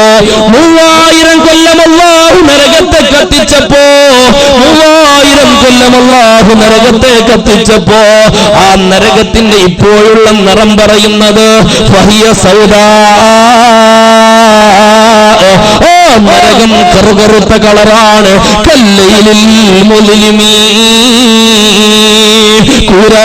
കൂരിട്ടുള്ളൊരു രാത്രി പോലെ, കൂരിട്ടുള്ള ഒരു പാതിരാത്രി പോലെ ആ നരകം ഇന്ന് കറുത്തതാ നബിയേ, കറുത്തതാ നബിയേ. അല്ലാഹുവിന്റെ റസൂൽ സല്ലല്ലാഹു അലൈഹി വസല്ലമ തങ്ങൾ ചോദിച്ചു, ജിബ്രീലേ, ആ നരകത്തിന്റെ ചൂടൊന്ന് വിശദീകരിക്കാമോ? ആ നരകത്തിന്റെ ചൂട് എത്രത്തോളം ഉണ്ടെന്ന് അങ്ങേക്ക് അനുഭവപ്പെട്ട ചൂട്, ജിബ്രീലേ, നരകത്തിൽ അങ്ങേക്ക് അനുഭവപ്പെട്ട ചൂട് അതൊന്ന് വിശദീകരിക്കുമോ ജിബ്രീൽ? അല്ലാഹുവിന്റെ റസൂൽ സല്ലല്ലാഹു അലൈഹി വസല്ലമ തങ്ങൾ ചോദിക്കുമ്പോ ജിബ്രീൽ അലൈഹിസ്സലാം പറയുന്നു, നബിയേ, ഒരു ദിവസം അല്ലാഹു സുബ്ഹാനഹു വ തആല എന്നെ മാലിക് അലൈഹിസ്സലാമിന്റെ അടുക്കലേക്ക് പറഞ്ഞയക്കുകയാണ്. ആരാ മാലിക് അലൈഹിസ്സലാം? ആരാ മാലിക് അലൈഹിസ്സലാം? മക്കള് പറ, ആരാ മാലിക് അലൈഹിസ്സലാം? നരകം കാക്കുന്ന മലക്ക്. അൽഹംദുലില്ലാഹ്, നല്ല മക്കള്, നല്ല മക്കൾ. അല്ലാഹു ആ മക്കളൊക്കെ അവരെ മാതാപിതാക്കളെ കുടുംബത്തെ അല്ലാഹു നരകത്തെ തൊട്ട് അകറ്റുമാറാവട്ടെ, നല്ല മക്കളാക്കി തരട്ടെ. ആരാ മാലിക് അലൈഹിസ്സലാം? നരകം കാക്കുന്ന മലക്ക്, നരകത്തിന്റെ സെക്യൂരിറ്റിക്കാരനാ മാലിക് അലൈഹിസ്സലാം. ആ മാലിക് അലൈഹിസ്സലാമിന്റെ അടുക്കലേക്ക് അള്ളാഹു ജിബ്രീൽ അലൈഹിസ്സലാമിനെ പറഞ്ഞയച്ചത് എന്തിനാണെന്നറിയോ? ആദം നബി അലൈഹിസ്സലാമിന് അള്ളാഹു സ്വർഗത്തുനിന്ന് ഖുറൂജ് അടിച്ച് പുറത്താക്കി അല്ലേ? നമുക്കറിയാലോ ആരാ കാരണക്കാരി? ആദം നബിയെ സ്വർഗത്തുനിന്ന് പറഞ്ഞേക്കാൻ ആരാ കാരണക്കാരി? നിങ്ങളൊന്നും മിണ്ടാതിരുന്നാലും ഞാനിത് റേഡിയോയിലെ എഫ് എം തുറന്നു വെച്ച പോലെ ഞാനിങ്ങനെ അങ്ങോട്ട് പറയാന്നല്ലാണ്ട് ഇങ്ങോട്ടൊരു പ്രതികരണം ഉണ്ടാവില്ല. അങ്ങനെയല്ല, ഒരു കൊടുക്കൽ വാങ്ങൽ സദസ്സാവണം. ആര് കാരണത്താലാ ആദം നബി അലൈഹി സ്വലാമിനെ സ്വർഗത്തിൽ നിന്ന് ആട്ടിവിട്ടത്, പുറത്താക്കിയത്? നിങ്ങൾക്ക് അറിയാൻ പേടിയാണല്ലേ? ഇവിടുന്ന് പറഞ്ഞ പമ്പർന്നോട് വീട്ടിൽ ചെന്ന പരടിക്കിട്ട് തരുന്നുള്ള പേടിയും കൊണ്ടാണ് ഉണ്ടാതിരിക്കുന്നത് അല്ലേ? ആരാ പുറത്താക്കിയത്? ആ ഹവ്വാ റളിയല്ലാഹു അൻഹ ഒരു കെണിയിൽ കുടുങ്ങിപ്പോയതാ അല്ലേ? ഹവ്വാ ബീബി ഒരു കെണിയിൽ കുടുങ്ങിപ്പോയതാ. നോക്കൂ നിങ്ങൾ, നമുക്കറിയാലോ ആദം നബി അലൈഹി സ്വലാം ഇല്ലാത്ത സമയത്ത് ഇബ്ലീസ് ലഅനത്തുല്ലാഹി അലൈഹി സ്വർഗത്തിന്റെ ഗേറ്റിങ് ഇങ്ങനെ വന്നു. എന്നിട്ട് തലമ ഇങ്ങനെ മാന്തിയിട്ട് പറഞ്ഞു, അല്ല താടിയും തലപ്പാവും വെള്ള താടിയും കയ്യിൽ തസ്ബീമാരൊക്കെ ഇങ്ങനെ പിടിച്ചിട്ട് വന്നപ്പോ ഇബ്ലീസിനെ അങ്ങനെ കണ്ടപ്പോ ഹവ്വാ ബീവിക്ക് തോന്നി, അള്ളാഹ് ഒരു ഔലിയപ്പാപ്പയാണല്ലോ ഇപ്പൊ വന്നിക്കുന്നത്. അങ്ങനെ ഇബ്ലീസ് പറഞ്ഞു, ഹവ്വാ ഇവിടെ വാ, ഒരു കാര്യം പറയാം. എന്തേ? അള്ളാഹു നിങ്ങളോട് പറഞ്ഞത് ഞങ്ങളോട് ഈ സ്വർഗത്തിൽ വേണ്ട പോലെ അടിച്ചു പൊളിച്ചിട്ട് ജീവിക്കാൻ പറഞ്ഞില്ല, വേറൊന്നും പറഞ്ഞിട്ടില്ല. പിന്നെ ആ കാണുന്ന മരത്തിന്റെ അടുത്തേക്ക് പോവരുതേ എന്നൊരു ഷർത്ത് വെച്ചിട്ടുണ്ട്. അപ്പൊ ഇബ്ലീസ് പറഞ്ഞു അവിടെയാണ് വിഷയം. എന്തിനാന്നറിയാ? അവിടേക്ക് പോകണ്ടെന്ന് പറഞ്ഞ എന്തിനാന്നറിയോ? എന്തിനാ? ആ മരത്തും ഒരു പഴണ്ട്, അത് തിന്നാല് ഓല് പിന്നെ എന്നും സ്വർഗത്തിലായിരിക്കും. പിന്നെ മേലാലെ അവർ സ്വർഗത്തിൽ നിന്ന് പുറത്തു പോവില്ല. അവരെന്നും പിന്നെ സ്വർഗത്തിലായിരിക്കും. അപ്പൊ അള്ളാഹ്ക്ക് കുറച്ചു കാലം കഴിഞ്ഞ് ഞങ്ങളെ ഇവിടുന്ന് പുറത്താക്കാനുള്ള പരിപാടി ഉണ്ട്. അതുകൊണ്ടാണ് ആ പഴം തിന്നേറ്റ് നിങ്ങളോട് പറഞ്ഞേക്കുന്നത്. ആദമ വന്നാല് സോപ്പിട്ട് മാക്കിയിട്ട് പെട്ടെന്ന് അത് കാര്യം സലാമത്തായിക്കോ, ഒന്ന കാലാകാലം സ്വർഗത്തിലാവും, ഇല്ലെങ്കിൽ പുറത്തു കൊണ്ടുവരുന്നു. ഹവ്വാ ബീവി ഇങ്ങനെ ചിന്തിച്ച് സംഗതി ശരിയായിരിക്കാം അല്ലേ? സംഗതി ശരിയായിരിക്കാം. ആദം നബി അലൈഹി ഇസ്ലാം വന്നു. ആദം നബി അലൈഹി ഇസ്ലാം വന്നപ്പോ ഹവ്വാ ബീവി ചോദിച്ചു, നമ്മളൊക്കെ ഭാര്യമാര് ചോദിക്കണ പോലെ അല്ലേ, നിങ്ങൾക്ക് ഇന്നോട് സ്നേഹം ഉണ്ടാ? ചോദിക്കല്ലേ? ഭാര്യമാര് ചോദിക്കല്ലേ? ചോദിക്കോ? ഇടയ്ക്ക് ചോദിക്കും. വല്ല കാര്യം നേടിയെടുക്കാനുണ്ടെങ്കിൽ ചോദിക്കും അല്ലേ? നിങ്ങൾക്ക് എന്നോട് സ്നേഹമില്ലേ? അപ്പൊ ആദം നബി അലൈഹി സ്വലാം പറഞ്ഞു, പിന്നെ സ്നേഹമില്ലാതെ എങ്ങനെ? സ്നേഹമില്ലാതിരിക്കും, എൻ്റെ ഒരു ഭാര്യയല്ലല്ലേ ഈ നിൽക്കുന്നത് അല്ലേ? എങ്ങനെ സ്നേഹമില്ലാതിരിക്കും? എൻ്റെ ഒരു ഭാര്യയിൽ ഉരിയെടുത്തിട്ടല്ലേ ഈ സാധനത്തിന് ഉണ്ടാക്കിയത്. ഉറപ്പായിട്ടും സ്നേഹമുണ്ട്. ഉറപ്പായിട്ടും സ്നേഹമുണ്ട്. എന്നാ ഞാൻ പറഞ്ഞൊരു കാര്യം സാധിപ്പിച്ചു തരും. ഈ എന്ത് പറഞ്ഞോ അത് ഞാൻ സാധിപ്പിച്ചു തരാം. അതിനാണ് തലയണ മന്ത്രം എന്ന് പറയാം. വിശദീകരിക്കുന്നില്ല, ബാക്കിയുള്ള ഊഹിച്ചെടുത്താൽ മതി. അപ്പോ ഹവ്വാ ബീവി അറിഞ്ഞു, ആ പഴത്തും മരത്തും ഒരു പഴം. ആദം നബി പറഞ്ഞു, അത് മാത്രം പറയരുത്, അത് മാത്രം പറയരുത്. ഹവ്വാ ബീവി പറഞ്ഞു, തന്നെ ഞാൻ പറഞ്ഞു നിങ്ങൾക്കൊരു സ്നേഹമില്ല, എനിക്കറിയാം നിങ്ങൾക്ക് സ്നേഹമില്ല എന്നുള്ളത്. കാര്യത്തോട് അടുക്കുമ്പോ നിങ്ങളുടെ സ്നേഹമൊക്കെ എനിക്കറിയാം. ആദം നബി അലൈഹി സ്വലാം കുടുങ്ങി. പടച്ചോനെ ഇനിയിപ്പോ എന്തയ്യാ? അവസാനം ഭാര്യയോടുള്ള സ്നേഹം മൂത്ത് മരത്തുമ്മ കയറിയിട്ട് ഒന്ന് പറിച്ചു. ഹവ്വാന്റെ കൈ കിട്ടുകൊടുത്ത് കിട്ടിയ പാടെ മൂപ്പത്തിൽ ഒറ്റ വിഴുങ്ങല. കിട്ടിയ പാടെ ഒറ്റ വിഴുങ്ങല്. ആദം നബി അലൈഹി സ്വലാം മരത്തും ഇരുന്നിട്ട് അത് തിന്നുന്ന സമയത്ത് ജിബ്രീൽ വന്നിട്ട് ഒരൊറ്റ പിടുത്തം അങ്ങ് പിടിച്ചു. ആണുങ്ങൾ തൊട്ട് നോക്കിയേ, ഇവിടെ ഉണ്ടാവും. അന്ന് ബാപ്പ പിടിച്ചതാ, ബാപ്പാന്റെ കഴുത്തിൽ ജിബ്രീൽ പിടിച്ചതാ. തിന്നരുത് നബി, അള്ളാഹ് വിലക്കപ്പെട്ട കനിയ, തിന്നാൻ പാടില്ല എന്ന് പറഞ്ഞു. സംശയം ഉണ്ടെങ്കിൽ തൊട്ടോക്ക്. അന്ന് പിടിച്ചപ്പോ ദാ അവിടെ കുടുങ്ങിപ്പോയതാ. അതിന്റെ ഒരു അടയാളം പടച്ച റബ്ബ് ഇന്നും നിലനിർത്തി. പെണ്ണുങ്ങൾ തപ്പിയൊക്കെ കാണൂല, സ്റ്റെതസ്കോപ്പ് വെച്ചാൽ പോലും കാണൂല. കാരണം എന്താണെന്നറിയാ? കിട്ടിയ പാട വിഴുങ്ങി കളഞ്ഞാർത്തി. നിങ്ങളെ കുറിച്ചിട്ടല്ല, ഈ കക്കുപാടിയുള്ള പെണ്ണുങ്ങളെ കുറിച്ചല്ല പറയുന്നത്. എനിക്ക് ഇവിടുന്ന് പോണം. മനസ്സിലായോ? ഞാനത് എന്തിനാ പറഞ്ഞത്? എന്തിനാ അപ്പൊ ഞാനത് പറഞ്ഞത്? അത് ശരി, നിങ്ങളിങ്ങനെ കഥ കേട്ടിരിക്കും, എൻ്റെ കൂടെ അല്ലല്ലേ താനിമിസ്തേ. പേനയും കടലാസും കൊടുക്കേണ്ട കേട്ടോ പരീക്ഷ നടത്താൻ വേണ്ടിയിട്ട്. ഇതൊന്നും ശ്രദ്ധിക്കുന്നില്ല തോന്നുന്നു. അള്ളാഹു സ്വീകരിക്കട്ടെ. എന്തിനാണ് ജിബ്രീലിനെ മാലിക് അലൈഹി ഇസ്ലാമിന്റെ അടുത്ത് പറഞ്ഞേക്കുന്നത്? അവിടെയാ വിഷയം. ആദം നബി അലൈഹി ഇസ്ലാമിന് ഹവ്വാ ബീവിയെ സ്വർഗത്തിൽ നിന്ന് പുറത്താക്കപ്പെട്ടു. സ്വർഗത്തിൽ എന്ന് പറഞ്ഞാൽ കളക്കണ്ട പൂട്ടണ്ട വെയിൽ കൊള്ളണ്ട, നിനക്കുള്ളതൊന്നും തന്നെ നീ അറിയണ്ട, അതിലുണ്ട് മുന്തിരി തോട്ടവും റുമ്മാനും, രസമുള്ളതാ കദളിപ്പഴം തിന്നാനും, പറക്കും ശരീരത്തിലുണ്ട് കാറെടുക്കണ്ട, നീ കരുതിയാൽ മതി പാറുമേ പറയണ്ട. സ്വർഗത്തിലെല്ലാം തിന്നാനും കുടിക്കാനും ഭുജിക്കാനും ഉണ്ടായിരുന്നു. വേണ്ട പോലെ എല്ലാം മുമ്പിലെത്തുമായിരുന്നു. പക്ഷെ സ്വർഗത്തിൽ നിന്ന് പുറത്താക്കപ്പെട്ടപ്പോ ഭൂമി ലോകത്തേക്ക് വന്നപ്പോ ആദം നബി അലൈഹിസ്സലാമിന് വിശക്കാൻ തുടങ്ങി. വിശപ്പ് ശക്തമായ അല്ലാഹുവോട് ചോദിച്ചു, റബ്ബേ ഞാൻ എന്താ തിന്നുക? അല്ലാഹുവേ ഇവിടെ എനിക്ക് എന്താ തിന്നാനുള്ളത്? അല്ലാഹു തആല പറഞ്ഞു, ആദമേ വേവിച്ചു തിന്നോ. ഇതുവരെ നല്ല സുഖിച്ചു തിന്നില്ലേ, കരുതിയത് മുമ്പിൽ വന്നില്ലേ, ഇനിയൊന്ന് അധ്വാനിച്ചിട്ട് വേവിച്ചു തിന്നോളൂ. ആദം നബി അലൈഹിസ്സലാം ചോദിച്ചു, വേവിക്കാൻ തീ എവിടെ റബ്ബേ? അല്ലാഹുവേ തീ വേണ്ടേ തമ്പുരാനെ? ആ സമയത്താണ് അല്ലാഹു ജിബ്രീലിനെ വിളിച്ചിട്ട് പറയുന്നു,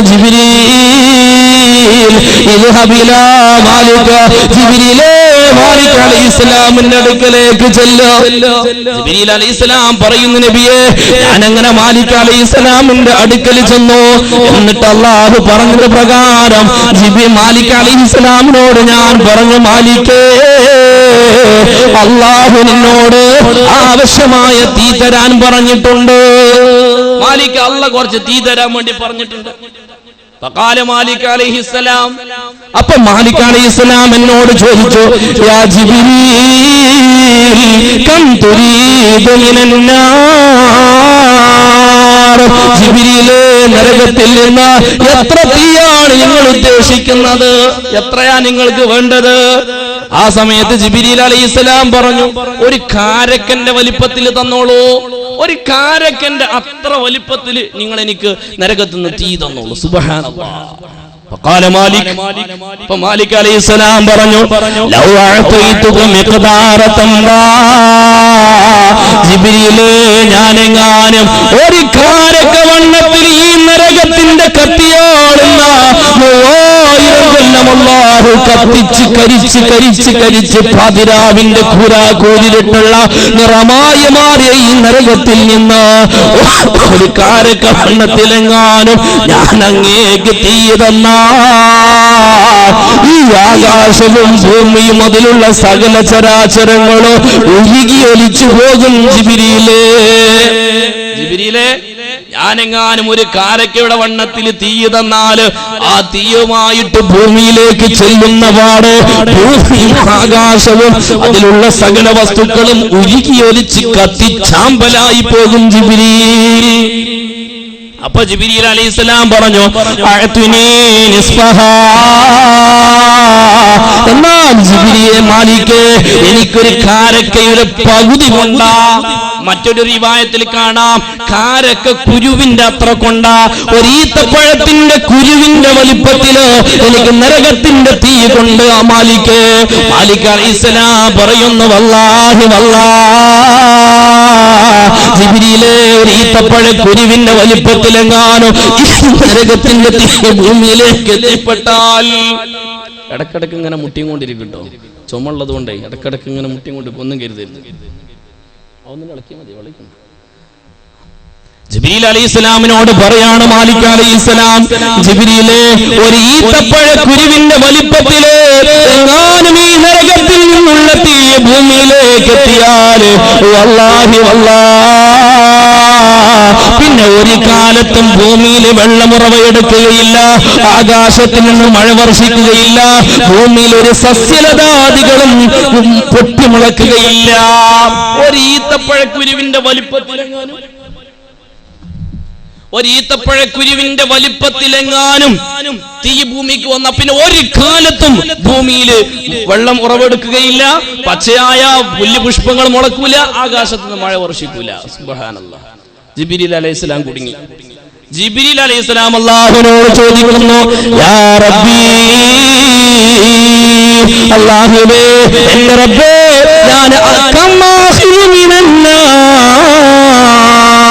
അല്ലാഹുവേ ഞാൻ എത്രയാണ് ഇനി നരകത്തുനിന്ന് തീയെടുക്കേണ്ടത്? എന്റെ പ്രിയപ്പെട്ട സഹോദരങ്ങളെ, ഓരോരുത്തരും ചിന്തിച്ചോളൂ, ആണുങ്ങളെ പെണ്ണുങ്ങളെ. ജിബ്രീൽ ചോദിക്കുകയാണ്, റബ്ബേ ഇലാഹി കം ആഖിദു മിനന്നാർ, ഞാൻ എത്രയാ പിടിക്കേണ്ടത്? അല്ലാഹു തആല പറയുന്നു ജിബ്രീലേ ഖുദ് മിഖ്ദാറ ദർറത്തിൻ മിൻഹാ, ഒരു അണുമണി തൂക്കം, ഒരു കടുകുമണിയുടെ വണ്ണത്തിൽ നരകത്തിൽ നിന്ന് തീയെടുത്തോളൂ. ഒരു കടുകുമണിയുടെ അത്ര വലിപ്പത്തില് അണുമണി തൂക്കം നരകത്തിൽ നിന്ന് തീയെടുത്തോളൂ. ജിബ്രീൽ അലൈഹിസ്സലാം ആ തീയെടുത്തു. ഒരു അണുമണി തൂക്കം തീ നരകത്തിൽ നിന്നെടുത്തു. വസലഹാ 70 മറ ഫീ 70 നഹ്റാ, 70 പുഴയിൽ കൊണ്ടുപോയി 70 തവണ ആ ഒരു കടുകുമണി തൂക്കമുള്ള തീയിനെ ജിബ്രീൽ കഴുകി. നരകത്തിൽ നിന്ന് ഒരു കടുകുമണി തൂക്കമുള്ള തീ 70 തവണ 70 പുഴയിൽ കൊണ്ടുപോയി കഴുകി.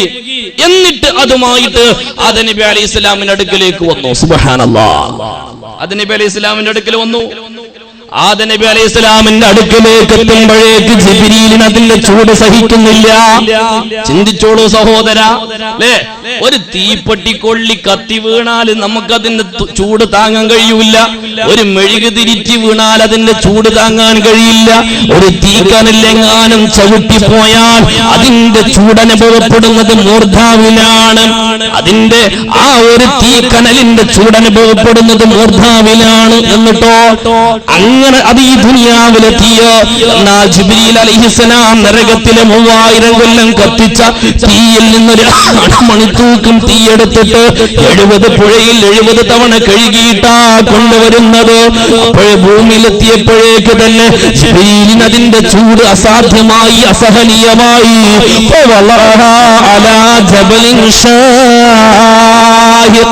കരിമ്പാറ കൂട്ടങ്ങളുള്ള ഒരു പർവ്വതത്തിന്റെ മുകളിൽ കൊണ്ടുപോയി വെച്ചു. കരിമ്പാറ കൂട്ടങ്ങളുള്ള ഒരു പർവ്വതത്തിന്റെ മുകളിൽ കൊണ്ടുപോയി വെച്ചു. ജിബ്രീൽ അലൈഹിസ്സലാം ഒന്ന് കണ്ണടച്ച് തുറന്നപ്പോഴേക്ക് ആ ഒരു അണുമണി തൂക്കം തീയിൽ നിന്ന് ഭൂമി മുഴുവനും പുക നിറയുകയാണ്. ഭൂമി മുഴുവനും പുക നിറഞ്ഞു. മാത്രമല്ല ആ കരിമ്പാറ കൂട്ടങ്ങൾ മുഴുവനും ഉരുകിയൊലിക്കാൻ തുടങ്ങി. ജിബ്രീൽ ഒന്ന് കണ്ണടച്ച് തുറന്നപ്പോഴേക്ക് ആ കരിമ്പാറ കൂട്ടങ്ങൾ മുഴുവനും ഉരുകിയൊലിക്കാൻ തുടങ്ങി. ഭൂമി മുഴുവനും തീ നിറയുകയാണ്. അല്ലാഹു തആല പറയുന്നു, ജിബ്രീലേ തീക്കനലെടുത്തിട്ട് നരകത്തിലേക്ക് വലിച്ചെറിയൂ.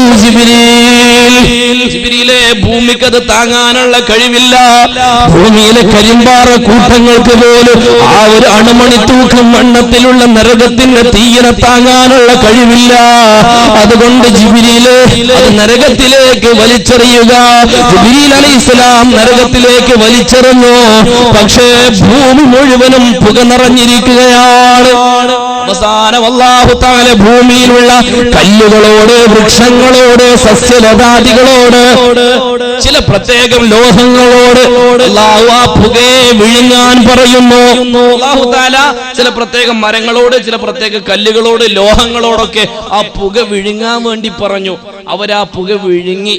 ആ പുക വിഴുങ്ങിയതിന്റെ അടിസ്ഥാനത്തിലാണ് ഇന്ന് കല്ലുകൾ തമ്മിൽ കൂട്ടിമുട്ടുമ്പോൾ എന്തുണ്ടാകുന്നത്?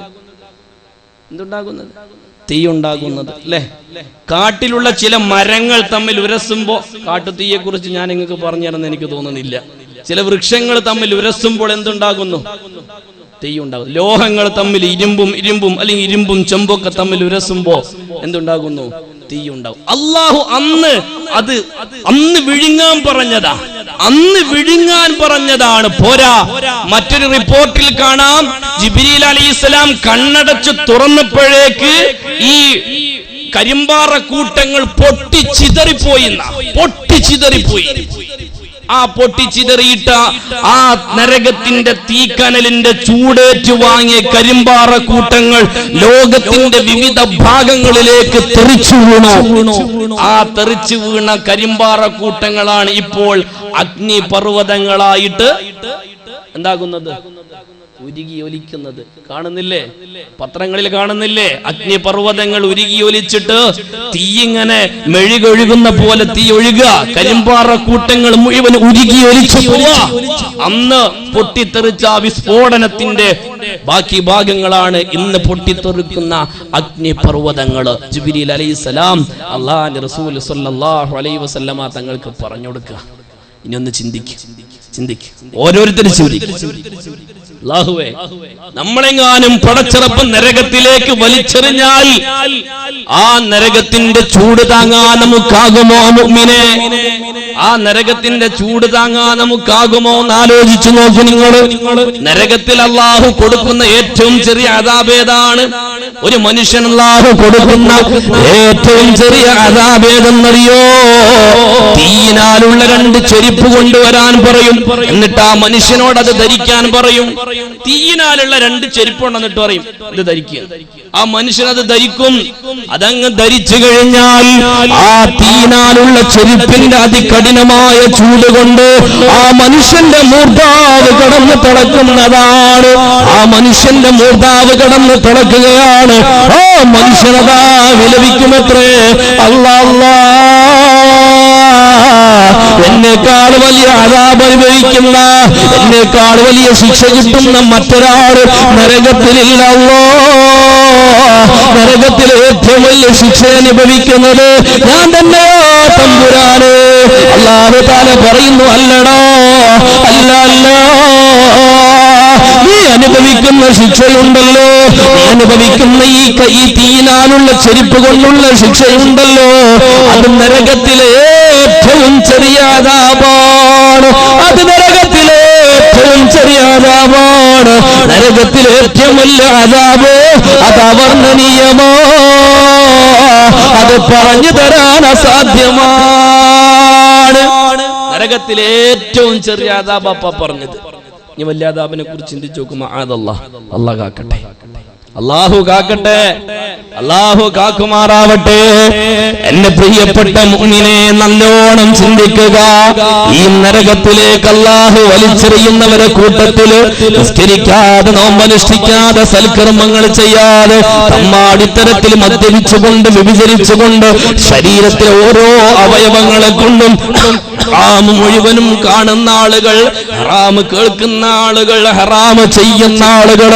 എന്റെ പ്രിയപ്പെട്ടവരെ, നമ്മൾ ജീവിക്കുന്ന ഈ കാലഘട്ടം ഏതെന്നറിയോ? ലോകത്തിന്റെ മുത്തായ തങ്ങൾ പഠിപ്പിച്ചൊരു കാര്യം ഓർക്കണേ. ലോകം അവസാന ഘട്ടത്തിലേക്ക് നീങ്ങുമ്പോ മനുഷ്യന്റെ ഓരോ അവയവങ്ങളെ കൊണ്ടും അവൻ വ്യഭിചാരത്തിൽ ഏർപ്പെടുന്നതാ. ഹത്തൽ അനാമില,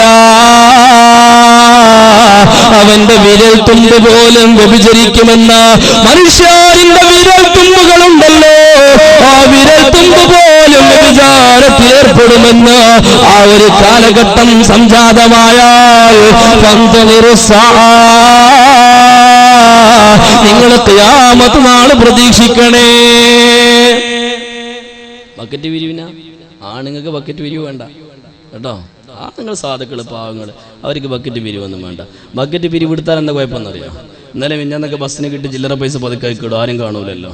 ഇൻഷാല്ലാഹ് കഴിഞ്ഞിട്ട് നമുക്കൊരു മുസാഫഹത്താക്കാം. എല്ലാവരും വന്നൊന്ന് കൈ പിടിച്ച് മുസാഫഹത്ത് ചെയ്തിട്ട് എന്തെങ്കിലും ഒരു സംഖ്യ ബക്കറ്റിൽ തരട്ടെ. എന്തായാലും എൻ്റെ കയ്യിൽ 1 ഉറുപ്പ്യ തരൂല എന്നല്ല എനിക്ക് ഉറപ്പാണ്.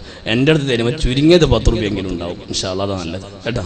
പെണ്ണുങ്ങളുടെ അടുത്ത് പോയിക്കോളൂ. ആ പെണ്ണുങ്ങന്മാരൊക്കെ ആ മോതിരം വളക്കെട്ടിട്ട് കുറേ ദിവസമായിട്ടുണ്ടാവും, വർഷങ്ങളായിട്ടുണ്ടാവും. അൽഹംദുലില്ലാ, ഇവിടെ രംഗസ്വാമി വൈദ്യര് വന്നിട്ട് 25,000 ഉറുപ്പ്യ കൊടുത്തത്. രംഗസ്വാമി വൈദ്യര് വന്നിട്ട് 25,000 ഉറുപ്പ്യ കൊടുത്താ.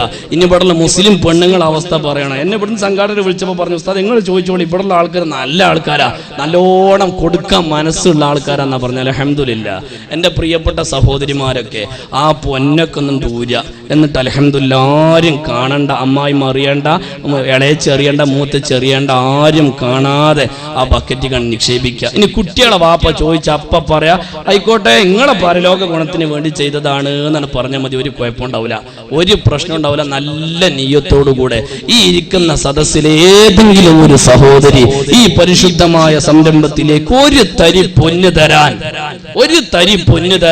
ഈ ഇരിക്കുന്ന കൂട്ടത്തിൽ ഏതെങ്കിലും ഒരു സഹോദരിക്ക് ഈമാനിക ആർജവും ആവേശവും ഉണ്ടെങ്കിൽ അത് നല്ല മനസ്സോടുകൂടെ ഊരിയെടുത്തിട്ട് ആ ബക്കറ്റിലിടെ. ഇൻഷാ അല്ലാഹ് ഈ പരിശുദ്ധ സദസ്സിൽ വെച്ചുകൊണ്ട് ചെയ്യുന്ന ദുആയിൽ നിങ്ങൾ എന്താണോ നിയ്യത്ത് വെക്കുന്നത് അത് അത് സംഭവിക്കും തീർച്ചയായും. എന്റെ പ്രിയപ്പെട്ടവർ നല്ല മനസ്സോടുകൂടെ, എന്റെ പ്രിയപ്പെട്ട സഹോദരിമാർ, നല്ല ഒരു പൊന്ന് ഈ ഇരിക്കുന്ന ഏതെങ്കിലും ഒരു സഹോദരി, എത്ര സഹോദരിമാർക്കാണ് ആ ഒരു ഈമാനിക ആവേശമുള്ളത് ഞാനൊന്ന് നോക്കട്ടെ.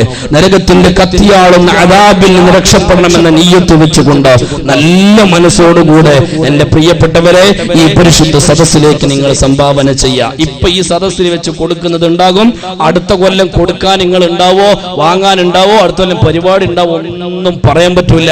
അള്ളാഹു ഖിയാമത്ത് നാളെ വരെ ഈ സംരംഭത്തെ നിലനിർത്തുമാറാവട്ടെ. എന്റെ പ്രിയപ്പെട്ടവര്, എന്റെ ശബ്ദം ലൈവായി ശ്രദ്ധിച്ചുകൊണ്ടിരിക്കുന്ന എന്റെ ഒരുപാട് ഞാനറിയാതെ എന്നെ സ്നേഹിക്കുന്ന ഈ നാട്ടിലുള്ള എന്റെ പ്രവാസി സഹോദരന്മാർ, അള്ളാഹുവെ ആഫത്തുകൾ, മുസീബത്തുകൾ, അപകടങ്ങളിൽ നിന്ന് അവരെ കാക്കണേ റഹ്മാനെ. സ്വദേശവൽക്കരണത്തിന്റെ പേരിൽ ജോലി നഷ്ടപ്പെട്ട് കുടുംബത്തിലേക്ക് മടങ്ങേണ്ട അവസ്ഥ അവരൊരാൾക്കും വരുത്തല്ലേ തമ്പുരാനെ. ഈ നാട്ടിലുള്ള മുഴുവൻ ആളുകൾക്കും ഖൈറും ബറക്കത്തും ഏറ്റി കൊടുക്കണേ അല്ലാഹ്. നല്ല മനസ്സോടുകൂടെ എന്റെ പ്രിയപ്പെട്ട സഹോദരിമാർ, നിങ്ങളെ കൊണ്ട് കഴിയുന്ന പൊന്ന് ഈ പരിശുദ്ധ സദസ്സിലേക്ക് സംഭാവന ചെയ്യുക. അല്ലാത്ത ആളുകൾ ഇൻഷാ അല്ലാഹ് കുറച്ച് കഴിഞ്ഞിട്ട്, എനിക്ക് പിരിവ് വലിയ വശമുള്ള ആളല്ല, കൂടുതൽ പിരിക്കുന്ന ആളുമല്ല, എങ്കിലും ഞാൻ നിങ്ങളോട് ചോദിക്കാം, നിങ്ങൾ തന്നാലായി അൽഹംദുലില്ലാഹ്. അള്ളാഹു കബൂലാക്കുമാറാവട്ടെ. എന്റെ പ്രിയപ്പെട്ടവർ പരമാവധി സഹകരിക്കുക. ആണുങ്ങളെല്ലാവരും എന്റെ ദുആക്ക് മുമ്പ് ഒരു മുസാഫഹത്ത് ചെയ്തിട്ട് നിങ്ങളെ കൊണ്ട് കഴിയുന്ന സംഖ്യ ഇപ്പോൾ ഇവിടെ ഏൽപ്പിക്കുക.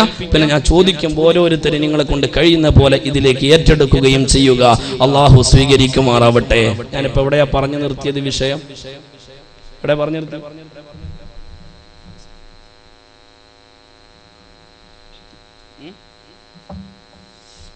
എവിടെയാ പറഞ്ഞു നിർത്തിയത്? നിങ്ങൾ പറയേ, ഉറങ്ങനുണ്ടാ?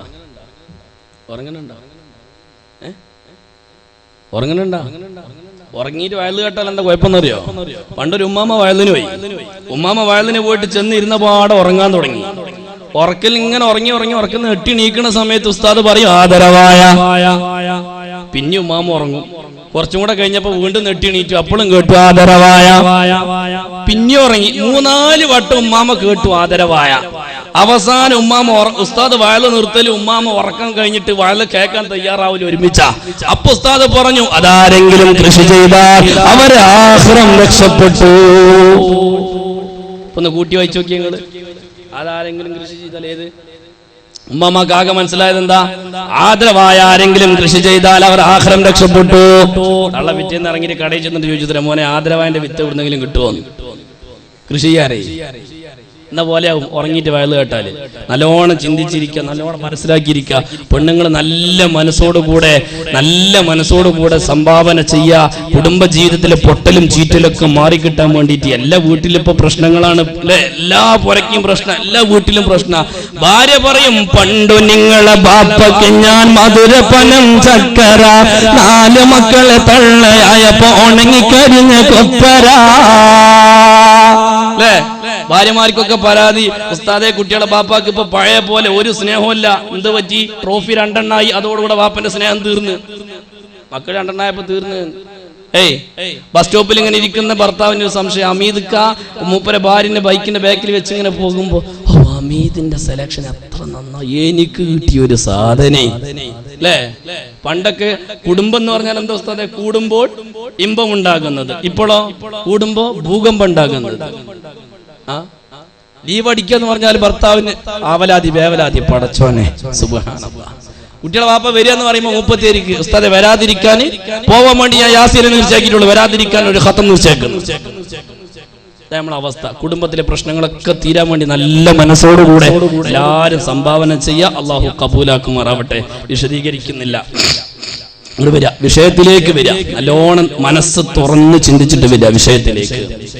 എവിടെ ഞാൻ പറഞ്ഞു നിർത്തി? നിങ്ങൾ പറ.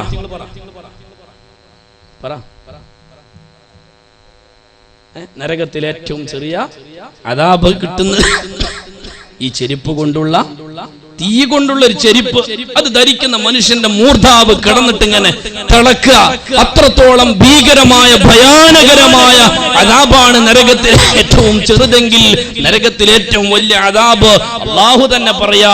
അത് വിശദീകരിക്കാൻ കഴിയില്ല, അത് വർണ്ണിക്കാൻ കഴിയില്ല. അത്രത്തോളം ഭീകരമാണ് നരകത്തിലെ ഏറ്റവും വലിയ അദാബ് എന്ന് അല്ലാഹു തആല പറയുമ്പോ എന്റെ പ്രിയപ്പെട്ടവരെ ചിന്തിക്കുക.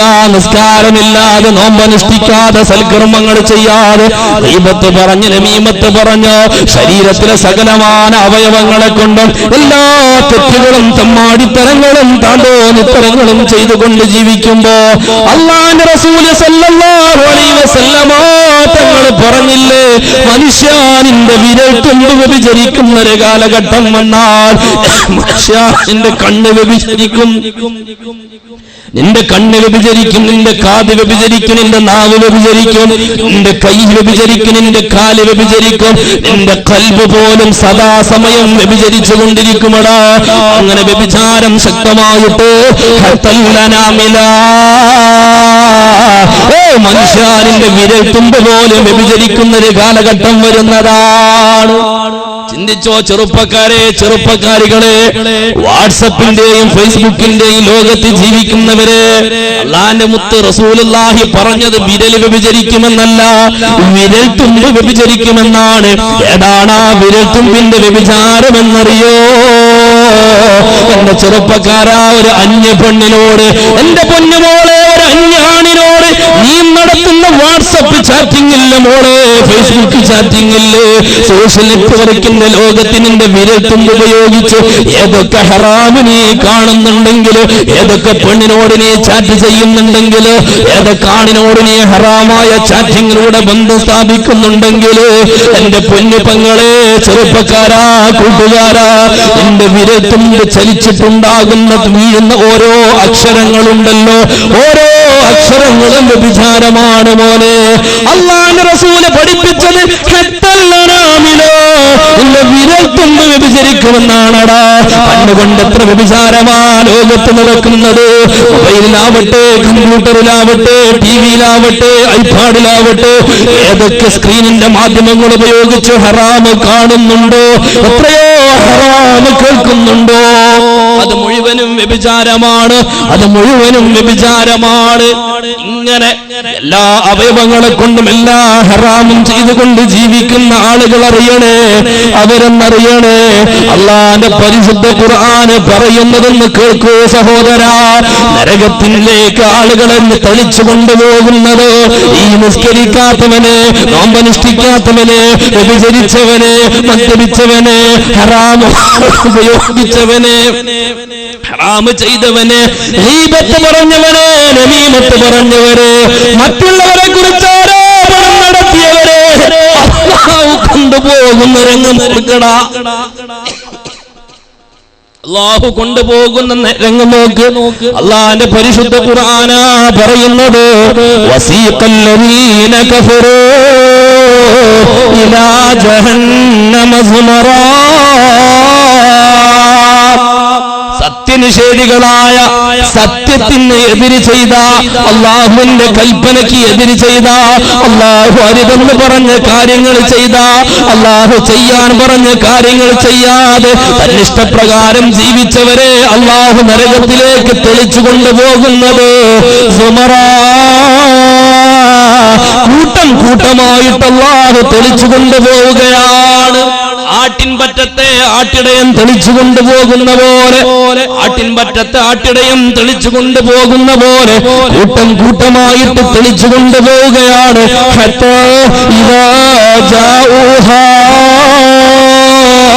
അങ്ങനെ നരകത്തിന്റെ അടുക്കൽ അവർ എത്തിയാൽ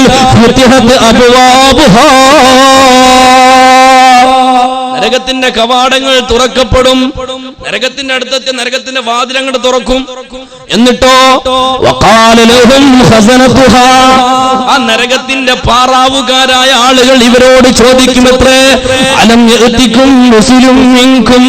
എടാ, അള്ളാന്റെ ദൂതന്മാര് നിങ്ങളടുക്കൽ വന്നിരുന്നില്ലേ? പ്രവാചകന്മാർ വന്നിരുന്നില്ലേ? ഹറാമ് ചെയ്യരുതെന്ന് പറയാൻ, നിർബന്ധമായ കാര്യങ്ങൾ ചെയ്യൂ എന്ന് പറയാൻ, ഹറാമിന്റെ ലോകത്തേക്ക് പോവരുതെന്ന് പറഞ്ഞുകൊണ്ട് നിങ്ങൾക്ക് സന്മാർഗം കാണിക്കാൻ അള്ളാഹുവിന്റെ പ്രവാചകന്മാർ വന്നിരുന്നില്ലയോ? അള്ളാഹുവിന്റെ പരിശുദ്ധ ഖുർആനിലെ ആയത്തുകൾ അവർ നിങ്ങൾക്ക് പാരായണം ചെയ്തില്ലയോ?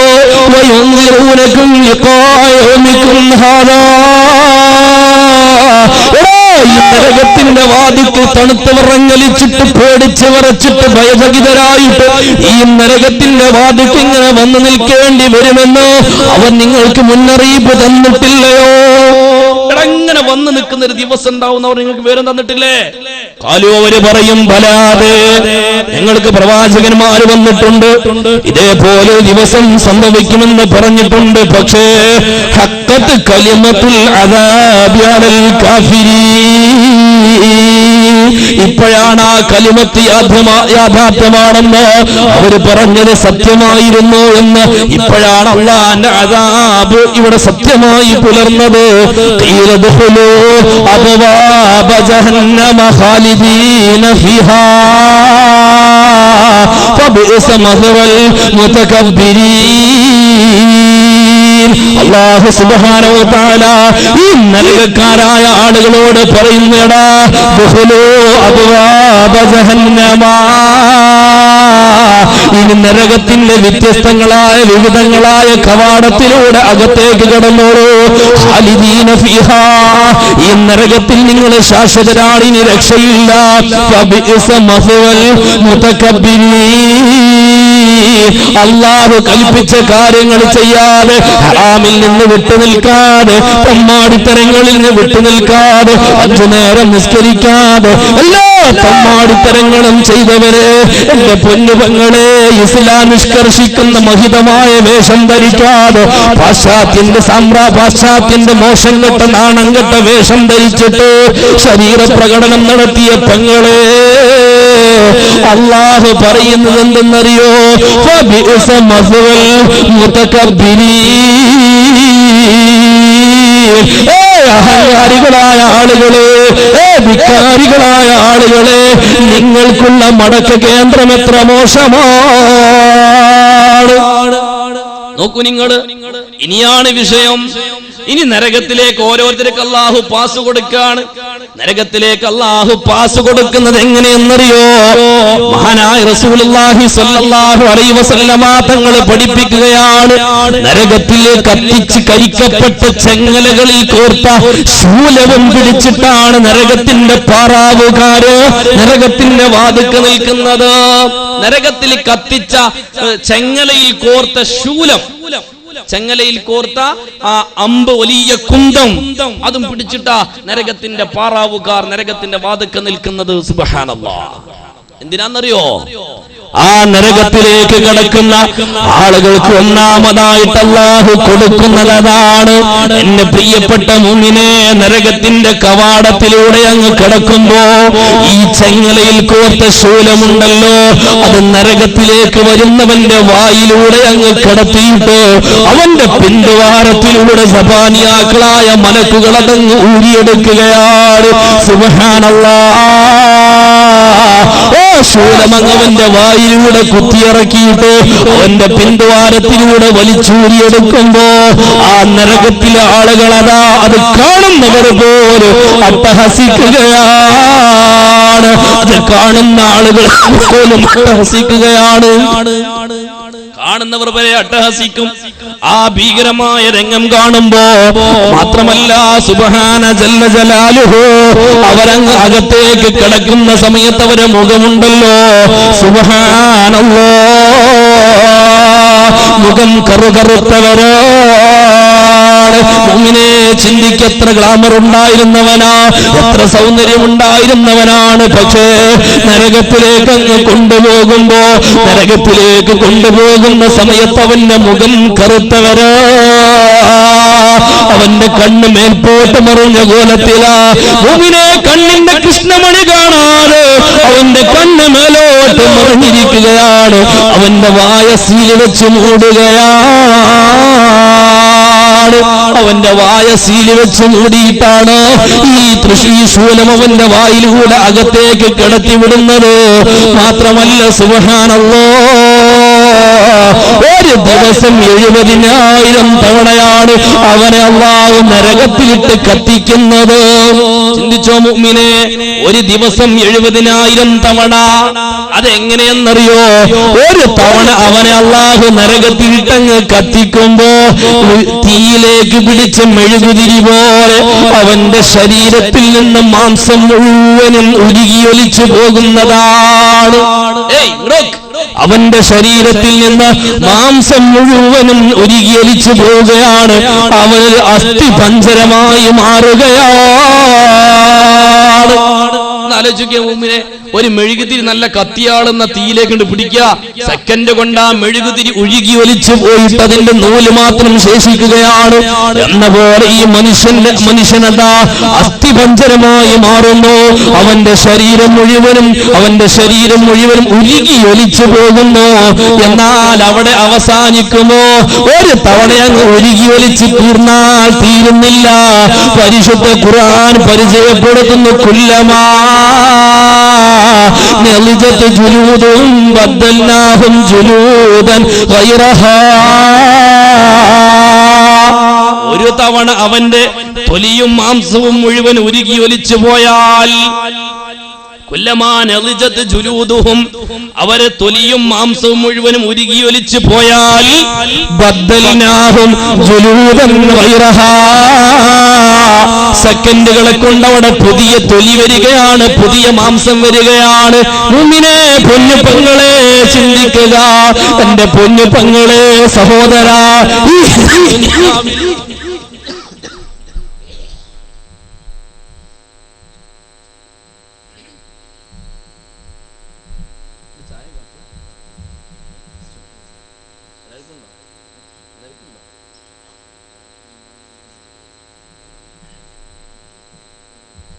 കാപ്പി എല്ലാവർക്കും ഉണ്ടോ? അത് സംഘാടകർക്കും പിന്നെ സ്റ്റേജിലിരിക്കുന്നവർക്ക് മാത്രമേ ഉള്ളൂ? സ്റ്റേജിലെല്ലാം കിട്ടിയില്ല, അൽഹംദുലില്ലാഹ്. നാളെ ചീരിനി ഉണ്ടോ? ചീരിനി ചോറുണ്ടോ? മറ്റന്നാ ഇൻഷാ അല്ലാഹ് ചോറാ? ആയിക്കോട്ടെ. അല്ലാഹു സ്വീകരിക്കട്ടെ. ഈ സദസ്സിൽ ചെയ്യുന്ന എല്ലാ നല്ല കാര്യങ്ങളും അല്ലാഹു സ്വീകരിക്കുമാറാകട്ടെ. നല്ലോണം ചിന്തിച്ചു നോക്ക്, നല്ലോണം ചിന്തിക്കും. ഒരു തവണ തൊലി മൊത്തം അങ്ങോട്ട് ഉരുകി ഒലിച്ചു പോയി, രക്ഷപ്പെടൂല. വീണ്ടും അതാ ഖുർആന പറയുന്ന, കുല്ലമാന നളിജത് ജുലൂദുഹും ബദ്ദൽനാഹും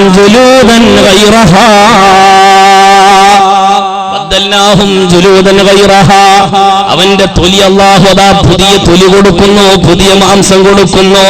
അവൻ പഴയ പോലെ ആവുകയാണ്. എന്തിനാ പടച്ചറപ്പ് ഇങ്ങനെ മാറ്റി മാറ്റി കൊടുക്കുന്നത്? ഖുർആൻ തന്നെ പറയുന്നു, ലിയദൂഖുൽ അദാബ്, ആ നരകത്തിലുള്ള അദാബ് അവനിങ്ങനെ വീണ്ടും വീണ്ടും വീണ്ടും അനുഭവിക്കാൻ തുടങ്ങി. അനുഭവിക്കാൻ വേണ്ടിയിട്ട് എന്റെ പ്രിയപ്പെട്ട മുഅ്മിനേ, എന്റെ പൊന്നു പെങ്ങളെ ഒന്ന് ചിന്തിച്ചു നോക്ക്. ഏതൊരു ശരീരമാണ് മണിക്കൂറുകളോളം നാം മിനുക്കിയെടുത്തത്. എന്റെ പ്രിയപ്പെട്ട ചെറുപ്പക്കാരാ, ജിമ്മിനും ജിംനേഷ്യത്തിനും പോയിട്ട് പൊന്നുമോനെ നീ കട്ടക്കെടുത്ത ശരീരമുണ്ടല്ലോ, നല്ല ആരോഗ്യമുള്ളതെന്ന് നീ അഹങ്കരിക്കുന്ന നിന്റെ ശരീരമുണ്ടല്ലോ. എന്റെ പ്രിയപ്പെട്ട പെങ്ങളെ, നിന്റെ സൗന്ദര്യത്തിന്റെ പേരിലോ എന്റെ ഗ്ലാമറിന്റെ പേരിൽ നിന്റെ മുഞ്ചിന്റെ പേരിലോ അഹങ്കരിക്കുന്ന നമ്മൾ ഓരോരുത്തരുമുണ്ടല്ലോ, കൊണ്ടുപോയി കരിച്ചു കളയാനുള്ളതാണ്. എന്ത് മോഡിഫൈ ചെയ്തിട്ടെന്റെ മോനെ നിന്റെ ശരീരമുണ്ടല്ലോ, ആദ്യം പുഴുക്കള ഭക്ഷണമാണ്, പുഴുക്കള ഭക്ഷണമാണ്. നല്ലോണം ചിന്തിച്ചു നോക്കൂ നിങ്ങള്. മത്സ്യം പിടിക്കാൻ ചൂണ്ടയുമായി പോകുന്ന മനുഷ്യന് പുഴുവിനെ തെരഞ്ഞെടുത്തിട്ട് ചൂണ്ടയിൽ കോർക്കും, അല്ലേ? ആ പുഴുവിനെ മത്സ്യം ഭക്ഷിക്കും, ആ മത്സ്യത്തെ മനുഷ്യൻ ഭക്ഷിക്കും. പക്ഷേ മനുഷ്യ, നീ അവിടെ പരാജയപ്പെടുകയാണ്. ഏതൊരു പുഴുവിനെയാണോ നീ മത്സ്യത്തിന് ഭക്ഷണമാക്കിയത്, അതേ പുഴുവിന്റെ ഭക്ഷണമായി നമ്മൾ മാറുകയാണ്. അല്ലേ? അനല്ലേ? കാർഡില്ല റേഷൻ വേണ്ട പോലതിലുണ്ട്, ക്യൂസിഷ്ടമില്ല തള്ളലാണത് കൊണ്ട്, പൊൻവർണ്ണ കോമള മൃദുലമായ ശരീരമിൽ സമരത്തിലാണ് പരസ്പരം തിന്നുന്നതിൽ. ചെറുപ്പക്കാരോടൊക്കെ ഞാൻ ഓർമ്മപ്പെടുത്താം, യൂട്യൂബ് ഉപയോഗിക്കുന്ന ആളുകളോടൊക്കെ ഇൻഷാ അല്ലാഹ് അടുത്ത വെള്ളിയാഴ്ച, നാളെ മറ്റന്നല്ല അതിന് മേലത്തെ വെള്ളിയാഴ്ച, മണ്ണറയിൽ നിന്ന് മണിയറയിലേക്ക് എന്ന എന്റെ പ്രഭാഷണത്തിന്റെ പുതിയ ക്ലിപ്പുകൾ ഇൻഷാ അല്ലാഹ് യൂട്യൂബിൽ വരും. എന്റെ ചെറുപ്പക്കാരികളും അതൊന്ന് കേൾക്കണം, നല്ലോണം കേൾക്കണം. ഖബറിനെ കുറിച്ച് ഒന്നറിയണം. അതിൽ ഖബറിനെ കുറിച്ച് വല്ലാതെ പറയുന്നുണ്ട് ഇൻഷാ അല്ലാഹ്. ഇവിടെ അത് വിശദീകരിക്കാൻ സമയമല്ല, ഞാൻ ഓർമ്മപ്പെടുത്തുന്നത് മാത്രം. എത്ര മോഡിഫൈ ചെയ്തിട്ടും, എത്ര ബോഡി ഫിറ്റ് ആക്കിയിട്ടും, എത്ര നമ്മൾ കടഞ്ഞെടുത്തിട്ടെന്താ അവസാനം അത് പുഴു തിന്നാനുള്ളതാണ്. അത് പുഴുവിന്റെ ഭക്ഷണമാണ്. ഇവിടെ വിജയിച്ചത് നാം ആദ്യം പിടിച്ച് മത്സ്യത്തിന് കൊടുത്ത പുഴുവാണ്. പരാജയപ്പെട്ടത് നമ്മളാണ്. മനുഷ്യ ചിന്തിക്കണേ. ഞാൻ എപ്പോഴും ഓർക്കാറുണ്ട് അല്ലെ, മണിയറയിൽ പോയി കിടക്കുന്ന മനുഷ്യ അല്പസമയം കൊണ്ട് മണ്ണറയിലേക്ക് കൊണ്ടുപോവുകയാണ്. മണിക്കൂറുകൾക്ക് മുമ്പ് പെണ്ണിനോടൊട്ടിച്ചേർന്ന് കിടന്ന മനുഷ്യ നീതാ മണ്ണിനോടൊട്ടിച്ചേർന്ന് കിടക്കുകയാണ്. കല്യാണത്തിന് നാട്ടുകാർക്ക് മുഴുവനും വിഭവം കൊടുത്തവനെ ഒരു ഭാഗത്ത് നീ പുഴുക്കള വിഭവമായി മാറുകയാണ്, മറുഭാഗത്ത് നിന്റെ പേരിൽ ആമീൻ പറഞ്ഞിട്ട് നാട്ടുകാർ മുഴുവനും വിഭവം കഴിക്കുകയാണ്. എന്താ മനുഷ്യന്റെ അവസ്ഥ? കല്യാണം എന്നുള്ളത് മരണമാണ്. എപ്പോഴെങ്കിലും ഓർത്തിട്ടുണ്ടോ? കല്യാണത്തിന് പുതിയാപ്പിള പുതുവസ്ത്രം ധരിക്കുന്നു, മരിച്ചാലോ ആ മനുഷ്യനെ പുതുവസ്ത്രം ധരിപ്പിക്കുന്നു. അല്ലാത്തൊരവസ്ഥ വിശദീകരിക്കുന്നില്ല, എല്ലാരും ചിന്തിക്കാൻ വേണ്ടി ഓർമ്മപ്പെടുത്തിയതാണ്. നമ്മൾ ഈ കടഞ്ഞെടുക്കുന്ന ശരീരമുണ്ടല്ലോ, ആദ്യം ഖബറിലെ പുഴുക്കളെ തിന്നാനുള്ളതാണ്. അത് കഴിഞ്ഞാലോ ഒരു ദിവസം 70,000 തവണ അല്ലാഹു നരകത്തിലിട്ട് കരിച്ച് കളയാനുള്ളതാ. ഒരു തവണ നിന്റെ മാംസവുമെല്ലാം ഉരുകി ഒലിച്ചു പോയാൽ വീണ്ടും അതാ അല്ലാഹു മാംസം മാറ്റിക്കൊടുക്കുകയാണ്, തൊലി മാറ്റിക്കൊടുക്കുകയാണ്. എന്തിനെന്നറിയോ? ഓ മനുഷ്യ, ഭൂമിയിൽ ഓരോ തമ്മാടിത്തരങ്ങൾ ചെയ്ത് ആദ്യം സിഗരറ്റ് വലിച്ച്, പിന്നെ കഞ്ചാവ് വലിച്ച്, പിന്നെ കള്ള് കുടിച്ച്, പിന്നെ നീ അങ്ങ് ഉയർന്ന് ലഹരിയില്ലാതെ ജീവിക്കാൻ പറ്റാതെയായില്ലേ? ആദ്യം കണ്ണുകൊണ്ട് വ്യഭിചരിച്ച്, പിന്നെ കാതുകൊണ്ട് വ്യഭിചരിച്ച്, പിന്നെ വായു കൊണ്ട് വ്യഭിചരിച്ച്, അവസാനം എന്റെ ശരീരം മുഴുവനും കൊണ്ട് വ്യഭിചരിക്കുന്നവനായി തീർന്നില്ലേ? ഓരോ തെറ്റ് ചെയ്യുമ്പോഴും ഓരോ സുഖമല്ലടാ നീ അനുഭവിച്ചത്, എന്നാൽ മതിയടാ നിന്റെ സുഖം അനുഭവിക്കല്.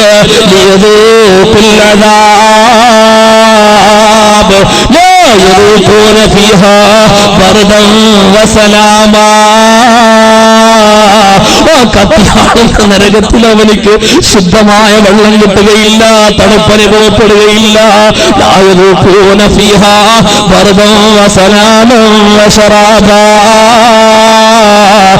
കത്തിയാളുന്ന നരകത്തിലെ പൊന്നുമക്കളെ തണുപ്പ് കിട്ടില്ല, അവിടുന്ന് രക്ഷപ്പെടാൻ കഴിയില്ല, അവിടുന്ന് ഒരിറ്റ് വെള്ളം പോലും കിട്ടില്ല.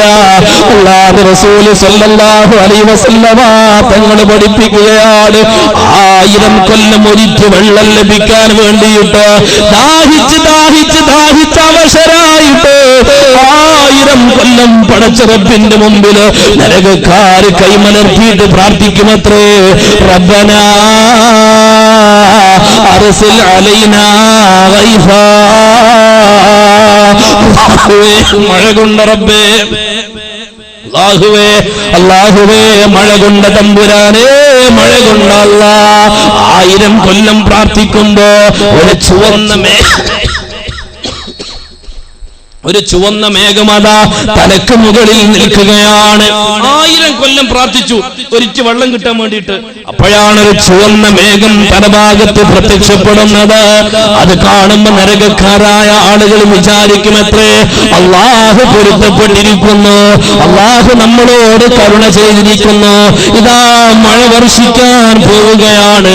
1000 കൊല്ലം വീണ്ടും അതാ ആ മേഘത്തിന് താഴെ വാ പൊളിച്ചിട്ട് നിൽക്കുകയാണ്. ഒരിറ്റ വെള്ളമെങ്ങാനും വീണാൽ അത് ഞങ്ങളെ വായിലേക്ക് വീഴട്ടെ. മേഘത്തിന് താഴെ വാ പൊളിച്ചിങ്ങനെ നിൽക്കുക. എത്ര കൊല്ലം? 1000 കൊല്ലം. നിർത്തുന്ന ആലോചിച്ച് ഞങ്ങള്. ദാഹിച്ചു പരവശനായ മനുഷ്യന്റെ മുമ്പിലേക്ക് ഒരു ഗ്ലാസ് വെള്ളം നീട്ടിയിട്ട് ഇങ്ങനെ നിൽക്കത് കൊടുക്കണില്ല, അത് കുടിക്കണില്ല, അവനിക്കത് കുടിക്കാൻ പറ്റണില്ല. ആ മനുഷ്യന്റെ അവസ്ഥ ആലോചിച്ച് നോക്കിയേ. 1000 കൊല്ലം ഇങ്ങനെ നിൽക്കുകയാണ്. അതേ നൃത്തം. അവസാനം അതാ മഴ വർഷിക്കുകയാണ്. സുബ്ഹാനല്ലാഹ്. പെയ്യുന്ന മഴ ഏതെന്നറിയോ?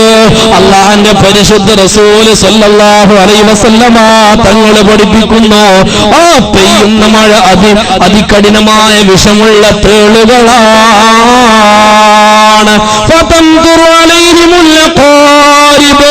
ആ മേഘത്തിൽ നിന്ന് താഴോട്ട് വീഴുന്നത് അതിഭീകരമായ വിഷമുള്ള കൊടിയ വിഷമുള്ള തേളുകളാണ്. ഓരോ തേളുകളും ഓരോരുത്തരുടെ വായിൽ വന്ന് വീഴുന്നു. അവന്റെ വായിൽ അത് കടിക്കുന്നവന്റെ ചങ്കിലത് കടിക്കുകയാണ്. 1000 കൊല്ലം അതിന്റെ വേദന അനുഭവിക്കുമെന്ന്. 1000 കൊല്ലം ആ തേള് കടിച്ചതിന്റെ കടച്ചില്, അതിന്റെ വേദന, അതിന്റെ നീറ്റില് ഈ മനുഷ്യൻ അനുഭവിക്കുകയാണ്. പക്ഷേ ദാഹം മാറുന്നില്ല. വീണ്ടും അവൻ റബ്ബിനോട് 1000 കൊല്ലം തേടുന്നു. നാദാ റബ്ബനാ അർസിൽ അലൈനാ ഗൈസാ. റബ്ബേ വെള്ളം കൊണ്ടല്ല, വെള്ളം കൊണ്ടല്ല. 1000 കൊല്ലം തേടുമ്പോ വീണ്ടും അതാ ഒരു കറുത്ത മേഘം പ്രത്യക്ഷപ്പെടുന്നു. നരകക്കാര് പറയുമത്രേ, അന്ന് വന്നത് ചുവന്ന മേഘമാണല്ലോ, ഇപ്പൊ വന്നത് കറുത്ത മേഘമാണല്ലോ. ദുനിയാവിലായപ്പോ കറുത്ത മേഘത്തിൽ നിന്ന് നല്ല മഴ വർഷിക്കാറില്ലേ? അതുകൊണ്ട് ഇത് മഴ തന്നെയാണ്, ഇത് തേളുകളല്ല, ഇത് അല്ലാഹുവിന്റെ അദാബല്ല, ഇത് മഴ തന്നെയാണ്. അവർ വീണ്ടും ആ മേഘത്തിന് താഴെ ഒരുമിച്ച് കൂടുകയാണ്. വാ പൊളിച്ചു നിൽക്കുന്നു. 1000 കൊല്ലം, 1000 കൊല്ലം ഒരേ നൃത്തം. അവസാനം അതാ മേഘത്തിൽ നിന്ന് മഴ വർഷിക്കാൻ തുടങ്ങുന്നു. വർഷിക്കുന്ന മഴ ഏതെന്നറിയോ? സുബ്ഹാന ജല്ല ജലാലുഹു ഫനസല അലൈഹിമുൽ ഹയ്യാത്ത്. ആ കറുത്ത മേഘത്തിൽ നിന്ന് ഇവർ ഓരോരുത്തരുടെ തലയിലേക്കും വായിലേക്കും വീഴുന്നത് അതിഭീകരമായ സർപ്പങ്ങളാണ്, അതിഭീകരമായ സർപ്പങ്ങളാണ്. വെള്ളം ചോദിച്ചിട്ട് കൊടുക്കുന്നില്ല, കൊടുക്കുന്നതോ അതികഠിനമായ അദാബുകളാണ്. പക്ഷേ ദാഹം സഹിക്കാൻ കഴിയുന്നില്ല. നരകക്കാര് വീണ്ടും പറയുന്നു, റബ്ബനാ അർസിൽ അലൈനാ ഗൈസാ.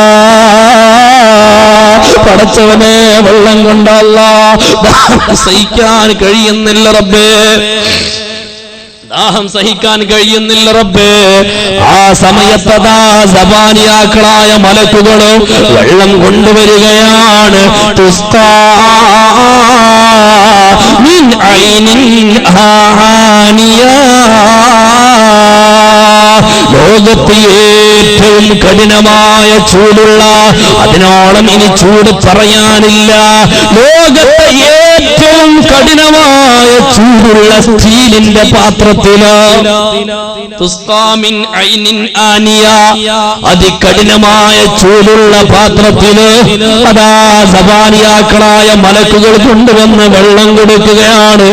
ആ കൊടുക്കുന്ന വെള്ളം ഏതെന്നറിയോ? തീനത്തുൽ ഖബാൽ. ആ സബാനിയാക്കളായ മലക്കുകൾ കൊണ്ടുവന്ന് കൊടുക്കുന്നത് അത് ശുദ്ധമായ വെള്ളമല്ല മുഅ്മിനേ. നിസ്കരിക്കാത്തവനെ, നോമ്പനുഷ്ഠിക്കാത്തവനെ, നിനക്കൊക്കെ മരണമാസന്നമായ സമയത്ത് 7 സമുദ്രത്തിലെ വെള്ളം കുടിച്ചാലും തീരാത്ത ദാഹം അനുഭവപ്പെട്ടില്ലേ? 7 സമുദ്രത്തിലെ വെള്ളം കുടിച്ചാലോ തീരാത്ത ദാഹം അനുഭവിച്ചില്ലേ? ദാഹമൗത്തത് കൂട്ടിടും ഇബ്ലീസ് കോസിനെ കാട്ടിടും റംലഈൻ അവനാട്ടുവാൻ ബദ് നിങ്ങളാൽ തുണറാബന. അല്ലാഹുവേ, സാധുക്കളായ പാപികളായ ഞങ്ങൾക്ക് മരണം ഖൈറാകുന്ന സമയത്ത് ദാഹം തീർത്ത് മരിക്കാനുള്ള ഭാഗ്യം തരണേ അല്ലാഹ്. ആ സമയത്ത് നിസ്കരിക്കാത്തവരെ, അനുഷ്ഠിക്കാത്തവരെ, തമ്മാടിത്തരം ചെയ്ത് ജീവിച്ച മനുഷ്യ, ഇബ്ലീസ് പളുങ്കിന്റെ പാത്രത്തിൽ കൊണ്ടുവന്ന് തരുന്നൊരു വെള്ളമുണ്ട്. ഈ ദുനിയാവിൽ നീ ഏറ്റവും കൂടുതൽ സ്നേഹിച്ചിരുന്നത് ഏതൊരാളെയാണോ? നീ സ്നേഹിച്ചിരുന്നത് സിനിമാ നടനെയാണോ? പൊന്നുപങ്ങളെ, സീരിയൽ നടിമാരോടാണോ നിനക്ക് മഹബത്തുണ്ടായിരുന്നത്? ആരെയാണോ ദുനിയാവിൽ സ്നേഹിച്ചിരുന്നതെങ്കിലോ ആ സ്നേഹിച്ചവന്റെ കോലത്തിന് രൂപത്തില് ഇബ്ലീസ് ലഅനത്തുല്ലാഹി അലൈഹി കടന്നു വന്നിട്ട് പളുങ്കിന്റെ പാത്രത്തിൽ ശുദ്ധമായ വെള്ളമെന്ന് പറഞ്ഞു നിന്റെ അടുക്കൽ കൊണ്ടുവന്ന് നിനക്ക് തന്ന വെള്ളമില്ലേ? തീനത്തുൽ ഖബാൽ. അതേ തീനത്തുൽ ഖബാൽ അതാ നരകത്തിൽ കുടിപ്പിക്കപ്പെടുകയാണ്, നരകത്തിൽ കുടിപ്പിക്കപ്പെടുകയാണ്. ഏതാ തീരത്തുൽ ഖബാൽ എന്നറിയോ മുഅ്മിനേ? നരകക്കാരെ തൊലിയും മാംസവും ഉരുകിയൊലിച്ചിട്ട് ചീഞ്ചലമായിട്ട് നരകത്തിന്റെ താഴ്ഭാഗത്തിലൂടെ ഒഴുകുന്ന ഒരു അരുവിയുണ്ട്, ഒരു പുഴയുണ്ട്. ലോകത്തതിനോളം ചൂടുള്ള മറ്റൊരു വെള്ളമില്ല, ലോകത്തതിനോളം ദുർഗന്ധമുള്ള മറ്റൊരു വസ്തുവില്ല, ലോകത്തതിനോളം മോശമായ വേറൊരു വസ്തുവില്ല. നരകക്കാരന്റെ തൊലിയും മാംസവും ഉരുകിയൊലിച്ചിട്ട് പോന്ന ചീഞ്ചലമാണ് തീനത്തുൽ ഖബാൽ. ആ തീനത്തുൽ ഖബാലാണ് ലോകത്തെ അതികഠിനമായ ചൂടുള്ള പാത്രത്തിൽ അല്ലാഹുവിന്റെ പരിശുദ്ധ ഖുർആനാ പറയുന്നത് തുസ്താ മിൻ ഐനിൻ ആനിയാ. പോരാ വെള്ളം കിട്ടിയിട്ട് എന്ത് കാര്യമുള്ളതോ? ലൈസ ലഹും തആമുൻ ഇല്ലാ മിൻ ഗരീ ലാ യുസ്മിനു വലാ യുഗ്നീ മിൻ ജൂ. എന്റെ പ്രിയപ്പെട്ടവരെ, ദാഹം മാത്രമല്ല വല്ലാത്ത വിശപ്പാണ്, വല്ലാത്ത വിശപ്പാണ്. നരകക്കാരൻ നരകത്തിന്റെ മതിൽ കെട്ടിൽ പിടിച്ചിട്ട് തൂങ്ങിയിട്ട് പറയുമത്രേ, അല്ലാഹുവേ അല്ലാഹുവേ, അന്നം കൊണ്ട അല്ലാഹ്, അന്നം കൊണ്ട തമ്പുരാനേ, അന്നം കൊണ്ട റബ്ബേ. ആ സമയത്ത് അല്ലാഹു തആല പറഞ്ഞതെന്താ? ലൈസ ലഹും നിങ്ങൾക്ക് ഭക്ഷണമില്ല. നിങ്ങൾക്ക് തരുന്ന ഭക്ഷണം ഏതെന്നറിയോ? ലരി എന്ന് പറയുന്ന ഒരു പ്രത്യേക മുള്ളുകൾ കൊളത്തി വലിക്കുന്ന രൂപത്തിലുള്ളൊരു സസ്യമാണ്. ഒരു പ്രത്യേക മുള്ളുകൾ, അതികഠിനമായ പാമ്പിന്റെ മുള്ള് പോലെ വിഷമുള്ള, പാമ്പിന്റെ വിഷം പോലെ വിഷമുള്ള, കുളത്തി വലിക്കുന്ന ഒരു തരം പ്രത്യേകം മുൾച്ചെടിയാണ് ലരിയ. ആ ലരിയാണ് ഇവരോട് തിന്നാൻ പറയുന്നത്. അവര് പറയുന്നതാ, ഇതെങ്ങനെ തിന്നാനാ അല്ലാഹുവേ, എങ്ങനെ തിന്നാനാ? പലിശ തിന്നവരെ, ഹറാമ് തിന്നവരെ, അന്യന്നത് ഹറാമായി തിന്നവരെ, ഓർത്തോളൂ ഓർത്തോളൂ. സബാനിയാക്കളായ മലക്കുകള് ചെങ്ങലയുടെ ചാട്ടവാറ് കൊണ്ടുവന്നിട്ട് ഈ നരകവാസികളെ പിന്നിലടിച്ചിട്ട് പറയുമത്രേ, തിന്നടാ തിന്നടാ, നെറിയെ തിന്നടാ, ആ മുള്ള പുഷ്പമുള്ള ചെടിയെ തിന്നടാ എന്ന് പറഞ്ഞിട്ട് അവന്റെ പിൻദ്വാരത്തിൽ, അവന്റെ പിൻഭാഗത്തടിച്ചിട്ട് അവനെ കൊണ്ട് നിർബന്ധിച്ച് തീറ്റിക്കുകയാണ്. പക്ഷേ ലാ യുസ്മിനു വലാ യുഗ്നീ മിൻ ജൂ. പൊന്നുമക്കളെ, ഒരു തവണ തിന്നാല് പലതവണ തിന്നാലോ വിശപ്പ് മാറുകയില്ല, അവന്റെ ശരീരം പുഷ്ടിപ്പെടുകയില്ല. വല്ലാത്തൊരവസ്ഥയാണ്. എത്ര തിന്നാലും വിശപ്പ് കൂടുകയാണ്. തിന്നുന്നതിനനുസരിച്ച് വിശപ്പ് വർദ്ധിച്ചു വരുന്നതാണെന്ന് റൂഹി ഫിദാ സാദിഖുൽ മസ്ദൂഖ് മുഹമ്മദുർ റസൂലുള്ളാഹ് സല്ലല്ലാഹു അലാ മുഹമ്മദ്.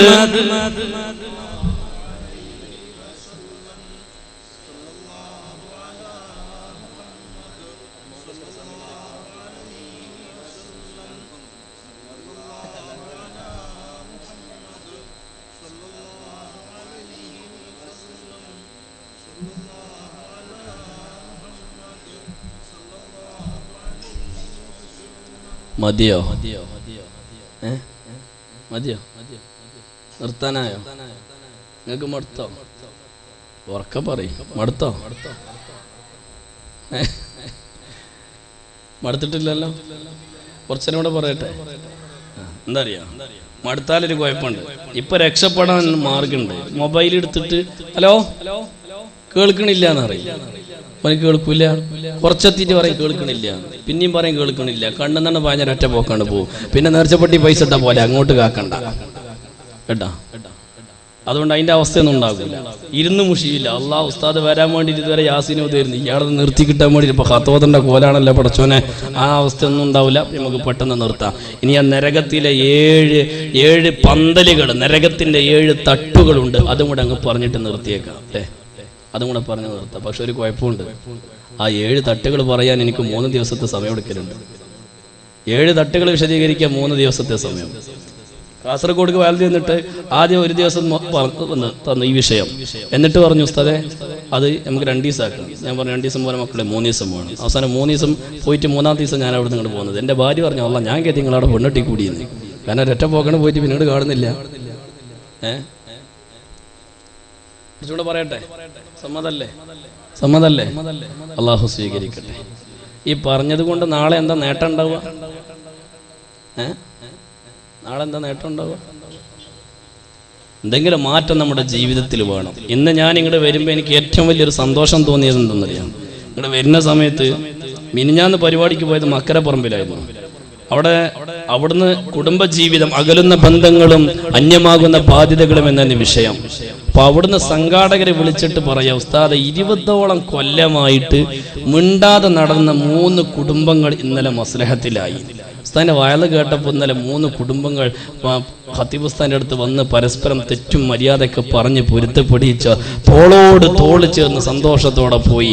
ഞങ്ങൾക്ക് ചെലവായ ലക്ഷക്കണക്കിന് രൂപ ഉസ്താദെ ഞങ്ങൾക്ക് ഇവിടെ മതി അൽഹംദുലില്ലാ, അത് ഞങ്ങൾക്ക് മുതലായി. ആ 3 കുടുംബങ്ങളെ ഞങ്ങൾക്ക് ഒന്നിക്കാൻ പറ്റി അൽഹംദുലില്ലാ. അത് കേൾക്കണം. എന്തെങ്കിലും ഒരു വിഷയം, ഞാൻ ഈ വിഷയം തളിപ്പറമ്പിൽ പറയുന്ന സമയത്ത് അത് പറഞ്ഞതിന്റെ പിറ്റേന്ന് ഒരു ഉസ്താദ് റഹ്മാനി ഉസ്താദ് എന്നെ വിളിച്ചിട്ട് പറഞ്ഞു ഉസ്താദിന്റെ വയല് കേട്ടിട്ട് സദസ്സം തന്നെ ഒരു 9 ബോധം കെട്ട് വീണ് ഇന്നലെ മരിക്കുകയും ചെയ്തു. നരകത്തെ കുറിച്ചാണ് ആലോചിച്ചു. 27 വയസ്സായ പെണ്ണ 3 മാസം ഗർഭിണിയായിരുന്നു. നരകത്തെ കുറിച്ചങ്ങ് ആലോചിച്ചു. വയല് കഴിഞ്ഞു പോകുന്ന സമയത്ത് കുഴഞ്ഞു വീണ് 2 ദിവസം കടന്ന് ഒരു ദിവസം കടന്ന് മരിക്കുകയും ചെയ്തു. അള്ളാഹ് മഗ്ഫിറത്ത് കൊടുക്കട്ടെ, അള്ളാഹു കൊടുക്കട്ടെ. ചിന്തിക്കും മുമ്പിനെ, നല്ലോണം ചിന്തിക്കും, നല്ലോണം മനസ്സിലാക്കുക. ഇതിലൊക്കെ നമുക്ക് പാഠം വേണം, നമ്മുടെ ജീവിതത്തിൽ മാറ്റം വേണം. 2 മണിക്കൂർ ഞാനിവിടുന്ന് വല്ലതും പറഞ്ഞിട്ട് ഞാനങ്ങ് പോവും. അതുകൊണ്ട് കാര്യമില്ല. മാറ്റം വരണം നമ്മുടെ ജീവിതത്തിൽ. അള്ളാഹു കബൂലാക്കട്ടെ, അള്ളാഹു കബൂലാക്കുമാറാവട്ടെ. രക്ഷപ്പെടില്ല, വിശപ്പ് മാറില്ല, ദാഹം തീരൂല, കത്തിയാളുന്ന തീ കെട്ടുപോവുകയില്ല. വല്ലാത്തൊരവസ്ഥ തന്നെയാണ്. കുല്ലമാ അറാദു അയ്യഖ്റുജൂ മിൻഹാ, സഹിക്കാവുന്നതിലും അപ്പുറമായി തീരുമ്പോ എന്തോരതാപാണ്, സഹിക്കാൻ കഴിയണില്ല. സഹിക്കാൻ പറ്റാത്ത അവസ്ഥയാകുമ്പോ അറാദു അയ്യഖ്റുജൂ മിൻഹാ, എങ്ങനെയെങ്കിലും ഒന്ന് പുറത്തു പോയി കിട്ടിയെങ്കിൽ എന്നവർ ആഗ്രഹിക്കുന്നതാണ്. എങ്ങനെയെങ്കിലും ഒന്ന് രക്ഷപ്പെട്ടെങ്കിൽ എന്ന് കരുതിയിട്ട് നരകത്തിന്റെ മതിൽ ചാടാൻ അവർ ശ്രമിക്കുന്നതാണ്. ആ സമയത്ത് അഈദു ഫിഹാ, വീടിന്റെ മതിൽ ചാടിയിട്ട് മറ്റൊരുത്തന്റെ കയ്യും പിടിച്ചു പോകുന്ന പെണ്ണുങ്ങളെ, അന്യൊരു പെണ്ണിനെ തന്റെ ജീവിതത്തിലേക്ക് വലിച്ചു കൊണ്ടുവന്നിട്ട് ദീനും ദുനിയാവും നഷ്ടപ്പെടുന്ന ചെറുപ്പക്കാരെങ്കിലും ഏതെങ്കിലും രൂപത്തിൽ എന്റെ ശബ്ദം ശ്രവിക്കുന്നുണ്ടെങ്കിൽ കുഞ്ഞുമോനെ, നിനക്ക് ചാടാൻ പറ്റാത്തൊരു മതിലുണ്ടടാ. അള്ളാഹു നരകത്തിൽ സംവിധാനിച്ചു വെച്ച ഒരു ഓഴ്സ് പോലുമില്ലാത്ത, നഖം കൊണ്ട് പിടിച്ചു കയറാൻ പറ്റാത്ത, കാൽപാദം വെച്ച് ചവിട്ടിക്കേറാൻ പറ്റാത്ത നരകത്തിന്റെ ഭീകരമായ മതിൽ കെട്ട് ചാടിക്കടക്കാൻ അവർ ശ്രമിക്കുന്ന സമയത്തെല്ലാം അവരെ കാലിൽ പിടിച്ചിട്ട് നരകത്തിലെ സബാനിയാക്കളായ മലക്കുകള് അവരെ താഴോട്ട് വലിച്ചിടുന്നതാണ്. വക്കീലലഹും, എന്നിട്ട് അവരോട് പറയുമത്രേ, എങ്ങോട്ടാണ് രക്ഷപ്പെടുന്നത്?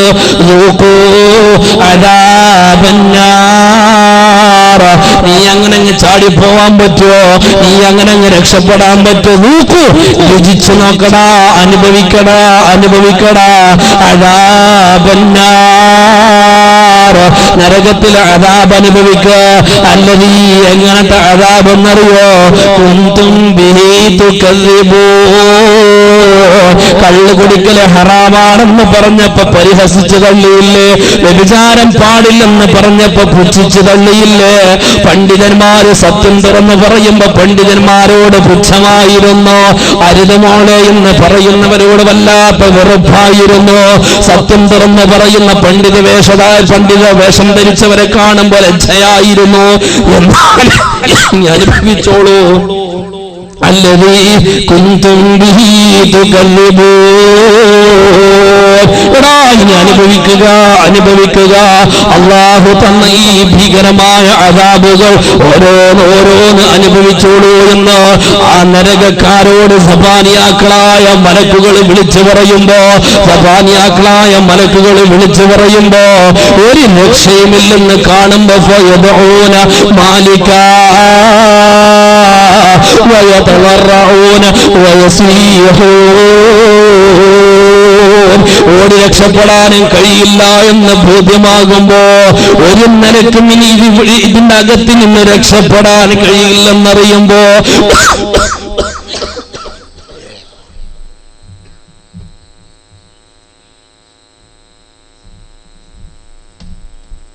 ഒരിക്കലും അവരെ ദാഹം തീരൂല്ല എന്നറിയുമ്പോ, ഒരിക്കലും അവരെ വിശപ്പ് മാറൂല്ല എന്നറിയുമ്പോ മാലിക് അലൈഹിസ്സലാമിനെ നരകക്കാര് വിളിക്കുകയാ. നരകക്കാര് മാറത്തടിച്ചിട്ട് നിലവിളിക്കുകയാണ്, യാ മാലിക്, യാ മാലിക്, قد حق بنا الوعيد. മാലിക് എന്ന മാലിക്കേ, അല്ലാഹു ഞങ്ങളോട് പറഞ്ഞ അദാബിദാ സത്യമായിരിക്കുന്നു, ഞങ്ങൾക്കുണ്ടെന്ന് പറഞ്ഞ അദാബിദാ സത്യമായിരിക്കുന്നു. ഖദ് അസ്തലനൽ അദാബ്, മാലിക്കേ ഈ അദാബ് ഞങ്ങൾക്ക് സഹിക്കാവുന്നതിലും അപ്പുറമാണ്. ഈ അദാബ് അത് ഞങ്ങൾക്ക് താങ്ങാവുന്നതിലും അപ്പുറമാണ്. യാ മാലിക് ഖദ് നൗജത് മിനൽ ജുലൂദ്, മാലിക്കേ ഞങ്ങളെ തൊലികൾ മുഴുവനും ഒഴുകി ഒലിച്ചു പോയി. റബ്ബനാ അഖ്രിജ്നാ മിൻഹാ, നരകക്കാര് പടച്ച റബ്ബിനോട് പറയുന്നു, റബ്ബേ ഒരു തവണ എങ്ങാനും ഞങ്ങളെ ഇവിടെ നിന്ന് മടക്കി തന്നാലും, അല്ലാഹുവേ ഒരേ ഒരു തവണ അല്ലാഹുവേ ഞങ്ങളെ ഇന്ന് ഇവിടെ നിന്ന് മാറ്റിത്തരുമോ? ഞങ്ങൾക്കൊന്ന് മാപ്പ് തരുമോ റബ്ബേ? റബ്ബനാ അഖ്രിജ്നാ മിൻഹാ ഫഇൻ ഉദ്നാ ഫഇന്നാ ളാലിമൂൻ. പടച്ചോനെ ഒരു തവണ ഞങ്ങൾക്ക് ഇവിടുന്ന് രക്ഷ തന്നാൽ ഇനി ഞങ്ങൾ ഇങ്ങോട്ട് മടങ്ങത്തില്ല. അല്ലാഹുവേ ഞങ്ങൾ ഇങ്ങോട്ട് മടങ്ങൂല്ല റബ്ബേ. എങ്ങനെയെങ്കിലും ഒരു തവണ ഞങ്ങൾക്കൊന്ന് മാപ്പ് കൊണ്ട് റബ്ബേ. ഞങ്ങളിവിടെ നിന്ന് പുറത്താക്കി റബ്ബേ, ഒന്ന് മോചനം നൽകി റബ്ബേ എന്ന് നരകക്കാര് വിളിച്ചു പറയുമെന്ന്, നരകക്കാര് വിളിച്ചു പറയുമെന്ന്. അവരെന്ത് അട്ടഹസിച്ചിട്ടെന്താ, അവരെത്ര നിലവിളിച്ചിട്ടെന്താ, അവർക്ക് അല്ലാഹു ഉത്തരം നൽകുകയില്ല, അവരെ വിളി അല്ലാഹു കേൾക്കുകയില്ല. നാൾക്ക് നാൾ അവർ അദാബ് അധികരിച്ചുകൊണ്ടേയിരിക്കുമെന്ന് റൂഹി ഫിദാ മുഹമ്മദുർ റസൂലുള്ളാഹ് സല്ലല്ലാഹു അലൈഹി വസല്ലം. ഇനി ഒന്നും കൂടെ നോക്കൂ നിങ്ങൾ, ഞാനിത് കൂടെ പറഞ്ഞിട്ട് അവസാനിപ്പിക്കുകയാണ്. നരകത്തിന് അല്ലാഹു സുബ്ഹാനഹു തആല 7 തട്ടുകൾ സംവിധാനിച്ചു വെച്ചിട്ടുണ്ട്. നരകത്തിന് 7 തട്ടുകൾ സംവിധാനിച്ചു വെച്ചിട്ടുണ്ട്. ആ 7 തട്ടുകൾ ഏതാണ്? ആ 7 തട്ടുകൾ ആർക്കെല്ലാമാണ് പറയണോ, അതോ ഇനി മറ്റൊരു അവസരത്തേക്ക് മാറ്റി വെക്കണോ? എന്നാലും ഞങ്ങൾ ഇനിയും വിളിക്കുള്ളൂ. പറയണോ അത് മാറ്റി വെക്കണോ? സംഘാടകരെവിടെ? പറയണോ മാറ്റി വെക്കണോ? കുറച്ച് സമയം പിടിക്കും എന്തായാലും. എത്ര ചുരുക്കി പറഞ്ഞാലും കുറച്ച് സമയം പിടിക്കും. എനിക്ക് തിരിച്ച് തൃശ്ശൂരേക്ക് എന്നെ പോകും വേണം. ഉസ്താദേ എന്താ ചെയ്യണ്ട് പറയാ അല്ലേ? സമയം വൈകോ? ഇവിടുത്തെ പെർമിറ്റിൻ്റെ ഒക്കെ ടൈം എങ്ങനെയാ? അതൊന്നും പ്രശ്നമുണ്ടോ? പ്രശ്നമൊന്നുമില്ല. മൈക്ക് ഊരിയിടൊന്നുമില്ല, വയർ ഊരിയിടൊന്നുമില്ല. നമ്മളെ കണ്ണൂരൊന്നും അല്ലേ? എന്നാ പിന്നെ അതും കൂടെ പറഞ്ഞിടുന്നില്ല.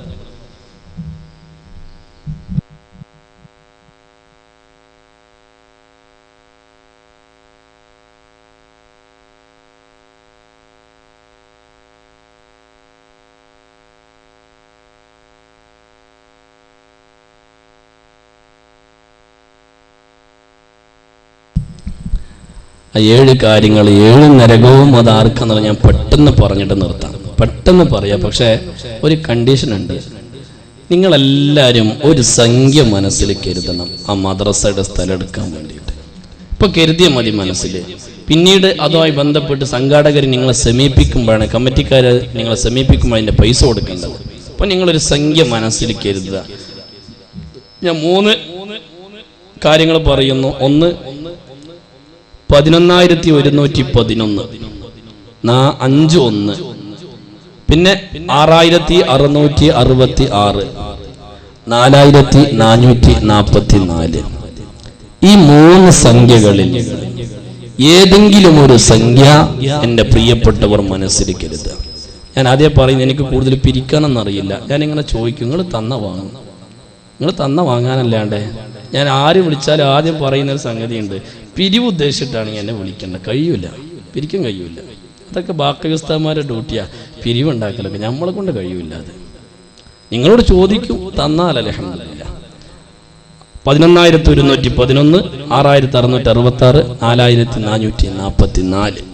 ഈ 3 സംഖ്യയിൽ നിന്ന് എൻ്റെ പ്രിയപ്പെട്ട സഹോദരന്മാർ, സഹോദരിമാർ, ഞാൻ ചോദിക്കുമ്പോൾ എല്ലാവരും അത് എണീറ്റ് നിന്നുകൊണ്ട്, കഴിയുന്ന ആളുകളൊക്കെ, നിങ്ങളെ എത്ര താമസം കിട്ടും, ഇവർക്ക് എത്ര ക്യാപ്പ് കൊടുക്കും പൈസ തരാൻ?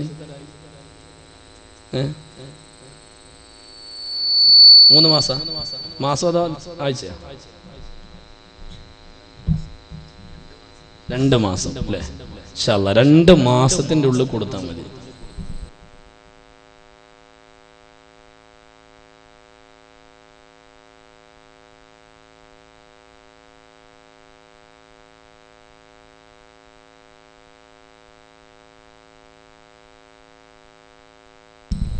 അല്ല, എന്താ ഇപ്പത് കഥ? നമ്മളെ സഹോദരിമാരെന്താ ഇപ്പത് കരുതി? 40,000 50,000 ഒക്കെ മജ്ലിസ് നൂറിന് പിരിവ് വരാറുള്ള ഈ മജ്ലിസിന്റെ വാർഷികത്തിന് ബക്കറ്റ് പിരിവ് 4,000-ന്റെ അടുത്ത്, 4,000-ന് മേൽ. എന്താ നമ്മളെ പെണ്ണുങ്ങൾക്ക് പറ്റി? അപ്പൊ സംഘാടകർ പേനയും കടലാസും എടുത്തോളെ. ഇൻഷാ അല്ലാഹ്. പെണ്ണുങ്ങളെ ഭാഗത്ത് വളണ്ടിയേഴ്സ് ഉണ്ടോ? എഴുതാൻ ആളുണ്ടല്ലോ. ആദ്യം ഞാനിതൊന്നും പറയട്ടെ, എന്നിട്ട് ഇൻഷാ അല്ലാഹ്. എൻ്റെ പ്രിയപ്പെട്ടവരെ, അത് പറഞ്ഞ് ഞാനിപ്പോൾ നരകത്തിൻ്റെ 7 തട്ട് പറയണതോ പിരിവുമായിട്ട് ബന്ധപ്പെട്ട് പറയണോ? എന്താ ചെയ്യുക? രണ്ടിനും കൂടെ സമയമില്ല. ഒരു കാര്യം മനസ്സിലാക്കിക്കോ, നമ്മളൊക്കെ എപ്പോഴും പറയാറുള്ള ഒരു ഹദീസ്,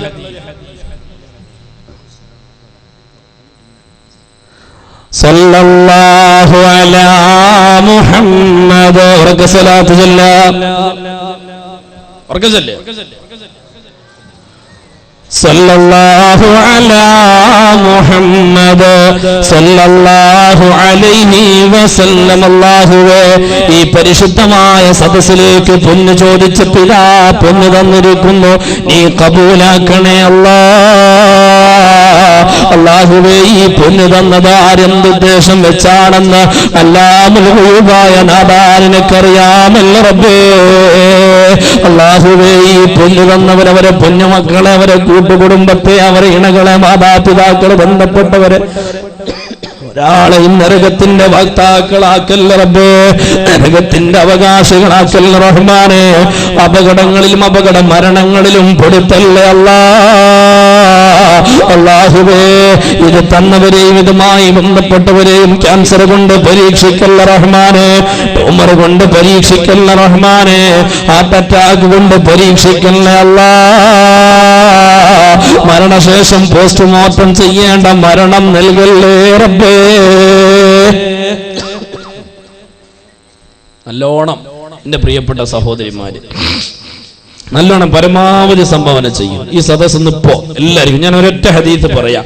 ആ ഹദീത്ത് പറഞ്ഞിട്ട് സമയം ഉണ്ടെങ്കിൽ ഇൻഷാ അല്ലാഹ് ഞാൻ 7 കാര്യങ്ങൾ പറയും, ഇല്ലെങ്കിൽ അത് പിന്നീട് മറ്റവസരത്തിലേക്ക് മാറ്റിവെക്കും. ഈ ഹദീത്ത് പറയാതെ ഇവിടുന്ന് പോയാൽ ശരിയാവില്ല. ബിസ്മില്ലാഹിർ റഹ്മാനിർ റഹീം. ഹബീബായ റസൂലുള്ളാഹി സ്വല്ലല്ലാഹു അലൈഹി വസല്ലമ തങ്ങൾ പറയാ, എന്റെ പ്രിയപ്പെട്ട മുഅ്മിനീങ്ങളെ, മുഅ്മിനാത്തുകളെ, ഈ പറയുന്നത് മനസ്സിൽ വെച്ചോളൂ, നല്ലോണം മനസ്സിലാക്കിക്കോളൂ. നമ്മളെല്ലാരും കേട്ട എപ്പോഴും പറയാറുള്ള ഹദീസാണ്, അസ്സദഖത്തു റദ്ദുൽ ബലായാ. എല്ലാ ആഫത്ത് മുസീബത്തുകളെയും തട്ടിമാറ്റുന്നത്, എല്ലാ ആഫത്ത് മുസീബത്തുകളെയും തട്ടിമാറ്റുന്നത് സദഖയാണ്, സദഖയാണ്, സദഖയാണ്. മുഅ്മിനേ, നിനക്ക് അല്ലാഹു ഒരു ക്യാൻസർ കണക്കാക്കിയിട്ടുണ്ടെങ്കിൽ ആ ക്യാൻസറിനെ ഇല്ലാതെയാക്കുന്നത് സദഖയാണ്. എന്റെ പ്രിയപ്പെട്ടവരെ, ഇന്ന് ഈ സമൂഹത്തെ, മനുഷ്യകുലത്തെ കാർന്നു ചെന്നുകൊണ്ടിരിക്കുന്നത് നമുക്കറിയാമല്ലോ. ക്യാൻസർ എന്ന മാറാത്ത രോഗമാണ്. സുബ്ഹാന ജല്ല ജലാലുഹു. തിരുവനന്തപുരത്തെ RCCയുടെ വരാന്തയിലൂടെ ഒന്ന് നടന്നു നോക്കിയാൽ, തിരുവനന്തപുരത്തെ RCCയുടെ വരാന്തയിലൂടെ, അല്ലെങ്കിൽ തലശ്ശേരി മലബാർ ക്യാൻസർ സെന്ററിന്റെ വരാന്തയിലൂടെ ഒന്ന് നടന്നു നോക്കുമോ ഉമ്മ, അവിടെ കാണുന്ന വല്ലാത്ത കാഴ്ച. രണ്ട് കാലും മുറിച്ചു മാറ്റപ്പെട്ട എത്രയെത്ര ചെറുപ്പക്കാരാണ്. അല്ലാഹുവേ, കവിതടത്തിൽ ക്യാൻസർ വന്നിട്ട് റേഡിയേഷൻ ചെയ്ത് കരിച്ചു കളഞ്ഞ എത്രയെത്ര ചെറുപ്പക്കാരികളാണ്. സ്തനാർബുദം വന്നിട്ട് മാറിടം എടുത്തു മാറ്റി വേദന സഹിക്കാതെ ഉസ്താദ് മരിച്ചു കിട്ടാൻ ദുആ ചെയ്യണേ, ഒന്നും മരിച്ചു കിട്ടാൻ ദുആ ചെയ്യണേ എന്ന് സങ്കടപ്പെട്ട് കരയുന്ന എത്രയെത്ര ആളുകളുണ്ടെന്നറിയോ. അല്ലാഹുവേ, ഞാൻ ഓർത്തു പോവുകയാണ്. ഒരിക്കലും മലബാർ ക്യാൻസർ സെന്ററിൽ ഒരു സുഹൃത്തിനെ കാണാൻ വേണ്ടി പോയി. ആ സുഹൃത്തിന്റെ ഭാര്യയ്ക്ക് ബ്ലഡ് ക്യാൻസർ ആണ്. സുബ്ഹാന റബ്ബേ, ആ ചെറുപ്പക്കാരന്റെ മടിയിൽ തലവെച്ച് കിടക്കുന്ന പെണ്ണിനെ കണ്ടപ്പോ കരഞ്ഞുപോയി. കല്യാണ പന്തലിൽ ഒരു 14 പോലെ എന്തോ ഒരു മനോഹരമായി, എന്തോ ഒരു സീനത്തുള്ള, എന്തോ ഒരു മഞ്ചുള്ള പെണ്ണായിരുന്നു. ആ മെലിഞ്ഞൊട്ടിക്കിടക്കുന്ന കോലം കണ്ടപ്പോ അറിയാതെ കരഞ്ഞു പോയി. പെങ്ങളെ, അല്ലാഹുവിന്റെ വല്ലാത്ത പരീക്ഷണങ്ങളാണ്. നോക്കണേ, ഒരു ഭാഗത്ത് പടച്ച റബ്ബ് രോഗം കൊണ്ട് പരീക്ഷിക്കുകയാണ്. എന്നന്നര 2 കൊല്ലം മുമ്പ് ഞാൻ തിരുവനന്തപുരത്ത് RCC ഒന്ന് കാണാൻ വേണ്ടി പോയി.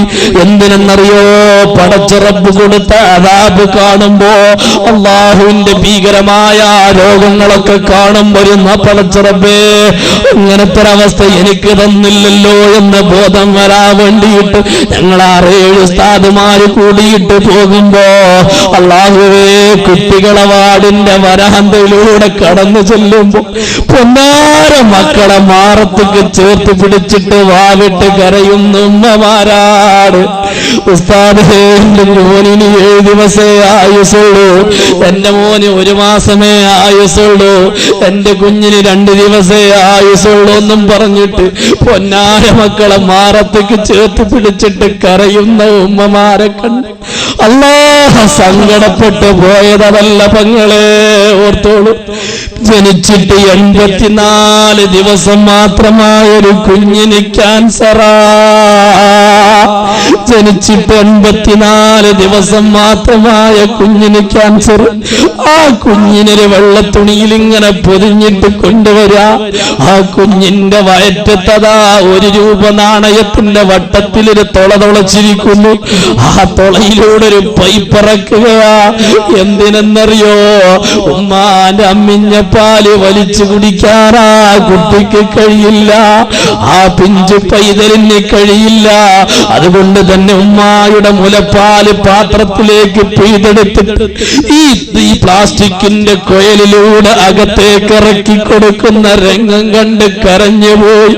ഞാൻ അന്ന് ചിന്തിച്ചു പോയതെന്റെ പൊന്നുമക്കളെ കുറിച്ചാണ്. അല്ലാഹു എനിക്ക് തന്നെ എന്റെ അരിമക്കളെ കുറിച്ച് ചിന്തിച്ചു പോയി. റബ്ബ് കാക്കട്ടെ, അല്ലാഹു കാക്കുമാറാവട്ടെ. എന്റെ പ്രിയപ്പെട്ടവരെ, ഞാനൊരു അനുഭവം പറയട്ടെ നിങ്ങളോട്. അല്ലാഹു ആ ഒരു ദുരവസ്ഥ നമുക്ക് തരാതിരിക്കട്ടെ. 2012 സംഭവം നടക്കുന്നത്. ഞാൻ കണ്ണൂർ ജോലി ചെയ്യുന്ന സമയമാ. റബീഉൽ അവ്വൽ 11 മാടായിന് പ്രഭാഷണം നടത്തുന്ന സമയത്തതാ ഫോൺ അടിക്കുകയാണ്. നിരന്തരം വീട്ടിൽ നിന്ന് ഫോൺ വരുന്നു. ആ ഫോൺ വരുന്ന സമയത്ത് ഞാൻ കേൾക്കുന്നു, റബ്ബേ, എന്റെ പരിചയത്തിലുള്ള കല്യാണം കഴിഞ്ഞിട്ട് 12 കൊല്ലത്തിന് ശേഷം ആ ദമ്പതികൾക്ക് അല്ലാഹു ഒരു പിഞ്ചു പൈതലിനെ കൊടുക്കുകയാണ്. കല്യാണം കഴിഞ്ഞിട്ട് 12 കൊല്ലം കഴിഞ്ഞിട്ടാ മക്കളുണ്ടായത്, ഒരു പൊന്നുമോനുണ്ടായത്. ആ പൊന്നുമോനിന് അബ്ദുല്ലാ ഷാക്കിർ എന്ന് പേര് വിളിക്കുകയാണ്. അബ്ദുല്ലാ ഷാക്കിർ എന്ന് പേര് വിളിച്ച പിഞ്ചുമോന് 2 വയസ്സ് 2.5 വയസ്സ് പ്രായമായി. ഒരു റബീഉൽ അവ്വൽ 2012 റബീഉൽ അവ്വൽ 11 മദ്രസയിലുള്ള അലങ്കാര പണികളെല്ലാം കഴിഞ്ഞിട്ട് നാളത്തെ നബിദിനം ആഘോഷിക്കാൻ അലങ്കാര പണികൾ മുഴുവനും കഴിഞ്ഞിട്ട് ഈ കുഞ്ഞുമോന്റെ പിതാവ് പാതിരാ സമയത്താ വന്ന് കിടന്നത്. കിടക്കുന്ന ഭാര്യയോട് പറയുന്ന, മോളെ, രാവിലെ വിളിക്കാൻ മറക്കല്ലേ, മദ്രസയിലെ പരിപാടിക്ക് പോവാനുള്ളതാ, നബിദിന റാലിക്ക് പോവാനുള്ളതാ, വിളിക്കാൻ മറക്കല്ലേ. രാവിലെ ബാപ്പ നേരത്തെ എണീറ്റു. ബാപ്പായുടെ കൂടെ 2.5 വയസ്സുള്ള പൊന്നുമോനും എണീറ്റു. ബാപ്പ കുളിച്ച് ഡ്രസ് മാറി 7 മണി 7:30 മണി സമയമാകുമ്പോ വീട്ടിൽ നിറങ്ങുകയാണ്. ആ ബാപ്പ വാഹനമാണ്, ഓട്ടോറിക്ഷ ഓടിക്കുന്ന പിതാവാണ്. തന്റെ കുഞ്ഞുമോനെ വീടിന്റെ പുറന്തണ്ണയിൽ നിർത്തി ഭാര്യയോട് പറഞ്ഞു, മോളെ, കുട്ടിനെ നോക്കണേ, ഞാൻ പോയി വരാം. ബാപ്പ ഓട്ടോയിൽ കയറിയുന്നു. ഫാത്തിഹ ഓതി ആയത്തിൽ കുർസി ഓതിയിട്ട് വാഹനം മുന്നോട്ടെടുത്തു. വാഹനം സ്റ്റാർട്ട് ചെയ്തു. വാഹനം സ്റ്റാർട്ട് ചെയ്തപ്പോ അതിന്റെ ബാക്കിൽ മിന്നിത്തിളങ്ങുന്ന അലങ്കാര ലൈറ്റ് നബിദിനം പ്രമാണിച്ചിട്ട് ഫിറ്റ് ചെയ്തിട്ടുണ്ട്. അത് കണ്ടപ്പോ പുറന്തണ്ണയിലിരിക്കുന്ന 2.5 വയസ്സുള്ള കുഞ്ഞുമോന് മുറ്റത്തേക്ക് ഇറങ്ങി ആ ഓട്ടോറിക്ഷയുടെ പിൻഭാഗത്ത് ചെന്ന് നിന്നു. എന്നിട്ട് ആ മിന്നിത്തിളങ്ങുന്ന ആ ലൈറ്റുകളിൽ വല്ലാതെ രസത്തോടെ കളിക്കാൻ തുടങ്ങി. അത് ബാപ്പ അറിഞ്ഞിട്ടില്ല, ബാപ്പ അറിഞ്ഞില്ല.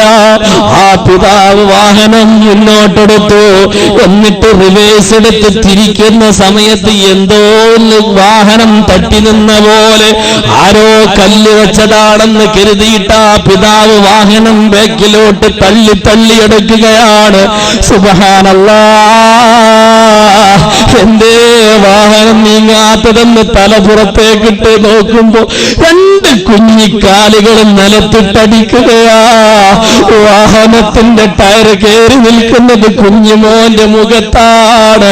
വാഹനം മുന്നോട്ടെടുത്തപ്പോ കവിന്നടിച്ചു വീണുപോയി കുഞ്ഞുമോൻ. വാഹനം പിന്നോട്ടെടുത്തപ്പോ ടയർ കയറിയത് ആ പിഞ്ചു പൈതലിന്റെ മുതുകിലാണ്. പിതാവ് പൊന്നുമോനെ എന്ന് നിലവിളിച്ചിട്ട് വാഹനത്തിൽ നിന്നിറങ്ങിയിട്ട് തന്റെ കുഞ്ഞുമോനെ വാരിയെടുത്തിട്ട് കിട്ടുന്നില്ല. കാരണം വാഹനത്തിന്റെ ടയർ കിടക്കുന്നത് കുഞ്ഞുമോന്റെ ശരീരത്തിലാ. ആളുകൾ ഓടിക്കൂടിയിട്ട് വാഹനം പൊക്കിയിട്ട് കുഞ്ഞിനെ പുറത്തെടുത്തു. തന്റെ പിഞ്ചു പൈതലിനെ പിതാവ് അങ്ങ് വാരിയെടുത്തപ്പോ ഒരു പഴന്തുണി പോലെ കുഞ്ഞിന്റെ നടുവങ്ങ് മടങ്ങിപ്പോയി. ഓട്ടോ കയറിയിട്ട് കുഞ്ഞിന്റെ നടുകല്ല് പൊട്ടിപ്പോയി. പെങ്ങളെ ആ കുഞ്ഞുമോനെ തന്റെ ഭാരത്തേക്ക് ചേർത്ത് പിടിച്ചിട്ട് നെറ്റിത്തടത്തിൽ മുത്തം കൊടുത്തിട്ട് ഹോസ്പിറ്റലിലേക്ക് ഓടുമ്പോ തന്റെ ഉപ്പായോട് അവസാനത്തെ യാത്ര പറയും പോലെ ആ കുഞ്ഞുപ്പായുടെ മുഖത്തേക്കൊന്ന് കണ്ണ് തുറന്നു നോക്കി. ആ പിതാവ് പറയാണ് കുഞ്ഞുമോൻ അവസാനത്തെ സലാം പറയുന്ന പോലെ കുവാപ്പാന്റെ മുഖത്തേക്ക് കണ്ണ് തുറന്നു നോക്കി. അതോടുകൂടെ ശരീരം നിശ്ചലമായി. ആ ശരീരം ലോകത്തോട് വിട പറഞ്ഞു പോയി. മോനെ എന്ന് പറഞ്ഞ് നിലവിളിക്കുന്ന പിതാവ് എന്റെ ഉമ്മ വിളിച്ചിട്ട് പറയുന്നടാ കുഞ്ഞുമോന്റെ മുഖം കാണൂല്ല. മുഖമൊക്കെ അങ്ങ് അരഞ്ഞ് ചതഞ്ഞറിഞ്ഞു പോയി. ആ കുഞ്ഞുമോനെ വെള്ളത്തുണിയിൽ കിടത്തി മയ്യത്ത് കൊണ്ടുപോകുന്നത് മയ്യത്ത് കെട്ടിലല്ല. എന്റെ ഉമ്മമാര് പാപ്പമാരെ ചിന്തിച്ചോ, ആ കുഞ്ഞിനെ കൊണ്ടുപോകുന്നത് മയ്യത്ത് കെട്ടിലല്ല. തന്റെ കുഞ്ഞുമോനെ കഫൻ ചെയ്തിട്ട് തന്റെ കയ്യിൽ ഇങ്ങനെ മലർത്തി പിടിച്ചിട്ട് പള്ളിക്കാട്ടിലേക്ക് പോകുന്ന ബാപ്പാ മോന്റെ കവിൾത്തടം മറക്കാനയക്കുന്നില്ല. കുഞ്ഞിമോന്റെ കവിൾത്തടം മറക്കാനയക്കുന്നില്ല. ഒരു ഭാഗം ചതഞ്ഞറിഞ്ഞു പോയി, മറുഭാഗം കഫൻ തുണി കൊണ്ട് മൂടാനയക്കാതെ ആ കുഞ്ഞിനെ ഇങ്ങനെ മലർത്തി പിടിച്ചിട്ട് കഫൻ തുണിയിൽ പൊതിഞ്ഞ് ഖബറിലേക്ക് കൊണ്ടുപോകുന്ന പിതാവിനറിഞ്ഞു. പ്രിയപ്പെട്ട പെങ്ങളെ ചിന്തിച്ചു നോക്ക്. എന്നാ പിതാവിന്റെ അവസ്ഥ അറിയുമോ? എന്നാ പിതാവിന് സ്ഥിരബുദ്ധിയില്ല. ഇന്നാ ബാപ്പയ്ക്ക് സ്ഥിരബുദ്ധിയില്ല. ബുദ്ധി മറിഞ്ഞു പോയി സഹോദരാ. 12 കൊല്ലം കാത്തിരുന്നിട്ട് പടച്ച റബ്ബ് തന്ന കുഞ്ഞുമോന് തന്റെ വാഹനം കയറി തന്റെ കൈ കൊണ്ട് മരിച്ചല്ലോ എന്നാലോചിക്കുമ്പോ ആ പിതാവിന്റെ ബുദ്ധി മറിഞ്ഞു പോയി. ഇപ്പോഴത്തെ അവസ്ഥ അറിയോ? ഓടിച്ചെല്ലും പള്ളിക്കാട്ടിലേക്ക്. എന്നിട്ടാ കുഞ്ഞ് കബറുമ്മക്കമങ്ങ് കിടക്കും. എന്നിട്ടാ കുഞ്ഞ് കബറുകളെ മുത്തി മണക്കാൻ തുടങ്ങും. തന്റെ കുഞ്ഞുമോനെ കെട്ടിപ്പിടിക്കുന്ന പോലെ ആ കുഞ്ഞുമോന്റെ മീസാ കല്ലുകൾ കെട്ടിപ്പുണരുകയാണ്. എന്നിട്ടാ പിതാവ് വല്ലാതെ വാവിട്ട് നിലവിളിക്കുകയാണ്. മക്കളെ ഓർക്കാൻ കഴിയില്ല, കാണാൻ കഴിയില്ല. എന്റെ പ്രിയപ്പെട്ടവരെ ഓർക്കണേ, ചിന്തിക്കണേ. അള്ളാഹു തരുന്ന പരീക്ഷണങ്ങളാണ്. ഏത് കോലത്തിൽ, ഏത് വിധത്തില്, ഏത് രൂപത്തിലാ പടച്ച റബ്ബ് നമ്മെ സമീപിക്കെന്ന് പറയാൻ കഴിയില്ല. അതുകൊണ്ട് എന്റെ മുഅ്മിനെ ചിന്തിച്ചോളൂ, ഓർത്തോളൂ. അല്ലാഹുവിന്റെ പരിശുദ്ധ റസൂൽ സല്ലല്ലാഹു അലൈഹി വസല്ലമ തങ്ങളെ പഠിപ്പിച്ചു. അള്ളാഹുവിന്റെ ഭീകരമായ പരീക്ഷണങ്ങള്, എനിക്ക് സഹിക്കാൻ കഴിയാത്ത ദുഃഖങ്ങള്, സങ്കടങ്ങള് അള്ളാഹു നിന്റെ ജീവിതത്തിൽ തരാതിരിക്കണോ? ആപത്ത്, മുസീബത്ത്, പ്രശ്നങ്ങള്, പ്രയാസങ്ങള്, വിഷമങ്ങള്, ദുരിതങ്ങള്, ദുരന്തങ്ങള് എന്റെ ജീവിതത്തിൽ അള്ളാഹു തരാതിരിക്കണോ? അസ്സദഖതു റബ്ബുൽ ബലായാ. ധർമ്മം കൊടുക്കണേ, ധർമ്മം കൊടുക്കണേ. അത് അല്ലാഹുവിന്റെ ദീനിനാകുമ്പോ എന്നേക്കുമുള്ളൊരു സമ്പാദ്യമാണ്. അതുകൊണ്ട് എന്റെ പ്രിയപ്പെട്ട സഹോദരങ്ങളോട്, എന്റെ പ്രിയപ്പെട്ട സഹോദരിമാരോട് ഞാൻ ചോദിക്കുകയാ, അല്ലാഹുവിന്റെ ദീനിന് വേണ്ടി പൊന്നാര മക്കള് മതം പഠിക്കുന്ന മദ്രസക്ക് വേണ്ടി ആ മദ്രസയുടെ മണ്ണിൽ ഏതൊരു കാലത്തോളം പരിശുദ്ധ ദീനിന്റെ വചനാമൃത് പറയപ്പെടുന്നുവോ ആ കാലക്കാലം മുഴുവനും നിന്റെ ബർസഖിയായ ലോകത്തേക്ക് അല്ലാഹു പ്രതിഫലം നൽകുകയാണ്. അല്ലാഹു പ്രതിഫലം നൽകുകയാണ്. മാത്രമല്ല ഖബറിലേക്ക് പോകുന്ന അവസാന നിമിഷത്തില് വെള്ള തുണിയിൽ കെട്ടി മെല്ലെ പൊതിഞ്ഞു കെട്ടി ദിക്റും ചൊല്ലിക്കൊണ്ട്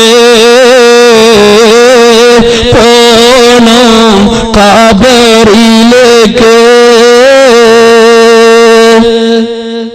കാണേണ്ടവർ കാണണേ, കാണാൻ കഴിയില്ലെന്നേ, യാത്ര പുറപ്പെടുന്നേ, യാത്ര പറഞ്ഞിടാതെ. എന്റെ പ്രിയപ്പെട്ടവരെ, അവസാന യാത്ര പോകുമ്പോ, ഖബറിലേക്കുള്ള അവസാന യാത്ര പോകുമ്പോ അരുമക്കിടാങ്ങൾ ബാപ്പയെ വിളിക്കുന്നേ, അതിനുത്തരം നൽകാതവൻ പിരിയുന്നേ. എന്ന് ദാരിമിയങ്ങ് മരിച്ചിട്ട് എന്റെ മയ്യത്തിന്റെ വീട്ടിൽ നിറക്കുമ്പോ 5-5.5 വയസ്സുള്ള പൊന്നുമോളും 1.5 വയസ്സുള്ള പൊന്നുമോന് വീടിന്റെ പടിവാതിക്ക് വന്നിട്ട് വാപ്പായുടെ മയ്യത്ത് പൊരിഞ്ഞുകൊണ്ട് പോകുന്നത് നോക്കിയിട്ട് വാവിട്ട് നിലവിളിച്ചുകൊണ്ട് കരയുമ്പോ, ഇന്ന് ഞാൻ കക്കുപ്പടിയിലേക്ക് വരുമ്പോ ദാറുന്നജാത്തിൽ എന്റെ ഉസ്താദിന്റെ അടുത്തിരിക്കുന്ന സമയത്ത്, അല്ലാഹുവേ എന്റെ ശൈഖുനാക്ക് ദീർഘായുസ് കൊടുക്കണേ അല്ലാ, ആഫിയത്ത് കൊടുക്കണേ അല്ലാ. ഞങ്ങൾ ആലിമീങ്ങൾ പലരും രോഗികളാണ് റബ്ബേ.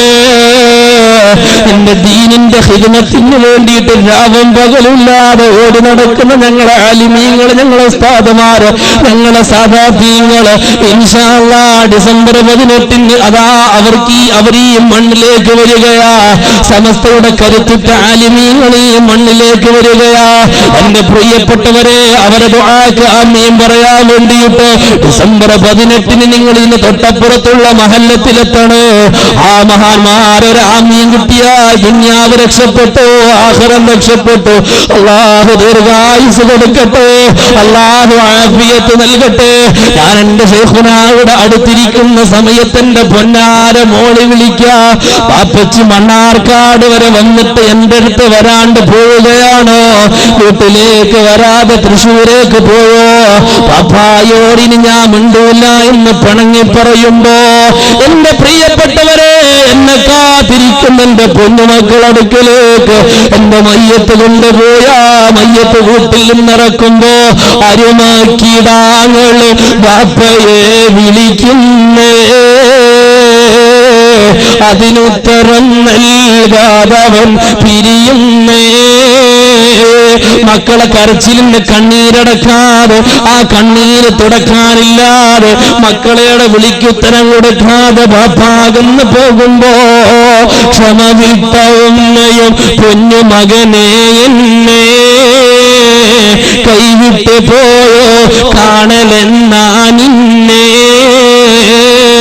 പൊന്നാര ഉമ്മയും പാപ്പയും കരഞ്ഞ് കണ്ണുനീരൊലിപ്പിച്ചിട്ട് നോക്കി നിൽക്കുമ്പോ, പ്രിയപ്പെട്ടവളെ, ജനൽപ്പഴുതിലൂടെ തന്റെ ജീവന്റെ പാതി അതാ കടന്നു പോകുന്നത് നിറക്കണ്ണുകളോടെ നോക്കി നിൽക്കുമ്പോ, എന്റെ പ്രിയപ്പെട്ടവരെ, കൂടെയില്ല, ആരുമില്ല. നമ്മൾ സമ്പാദിച്ച് നമ്മൾ ചെയ്തു കൂട്ടിയ സൽക്കർമ്മങ്ങളല്ലാതെ 3 കാര്യങ്ങളല്ലാതെ കൂടെ പോരുകയില്ല.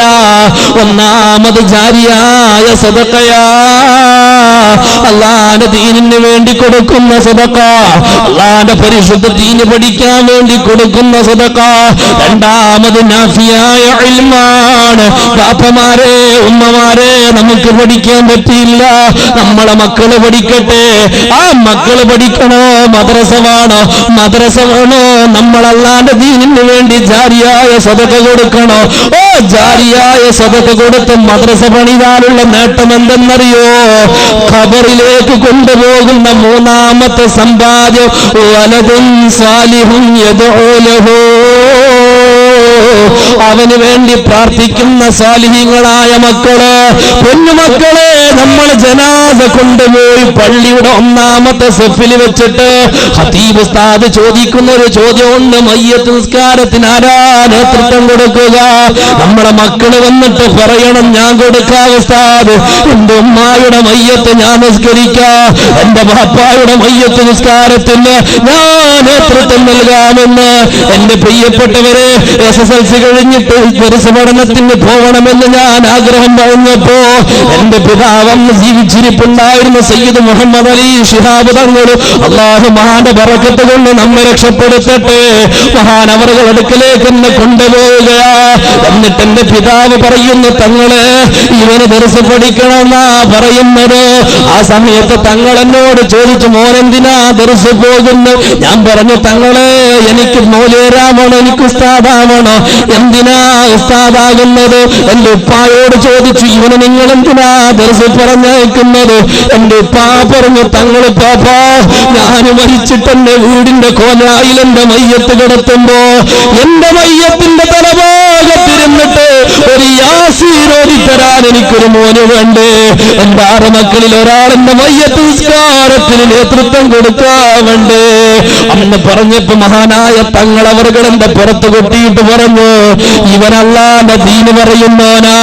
ഇത് പറയുന്നത് എന്റെ 15ാമത്തെ 16ാമത്തെ വയസ്സില് 30ാമത്തെ വയസ്സില് ഈ സ്റ്റേജിൽ നിന്നുകൊണ്ട് ഞാൻ പ്രസംഗിക്കാനിരിക്കുമ്പോ പാണക്കാട് തങ്ങൾക്ക് ഫാത്തിഹ കൊടുക്കാതെ നിൽക്കാറില്ല. പാണക്കാട് തങ്ങൾക്ക് ഫാത്തിഹ കൊടുക്കാതെ നിൽക്കാറില്ല. കാരണം എന്റെ ഈ 30 വയസ്സുകൾക്ക് മുമ്പാ തങ്ങൾ പറയുന്നവൻ അല്ലാഹുവിന്റെ ദീന് പറയുന്നവനാ. എന്റെ 18ാമത്തെ വയസ്സ് മുതൽ തുടങ്ങിയതാ അല്ലാഹുവിന്റെ ദീന് പറയാൻ ഈ പോക്ക്. എന്റെ പ്രിയപ്പെട്ടവരെ ഞാൻ പറഞ്ഞു വന്നത്, നമ്മുടെ മയ്യത്ത് പള്ളിയുടെ 1ാമത്തെ സഫ് കിടത്തുമ്പോ മയ്യത്ത് നിസ്കാരത്തിന് നേതൃത്വം നൽകുന്ന നമ്മുടെ സാലിഹീങ്ങളായ മക്കള് വേണ്ടേ. വലദുൻ സാലിഹുൻ യദ്ഉ ലഹു, അവന് വേണ്ടി പ്രാർത്ഥിക്കുന്ന സാലിഹീങ്ങളായ മക്കള്. ആ സാലിഹീങ്ങളായ മക്കള് വേണോ?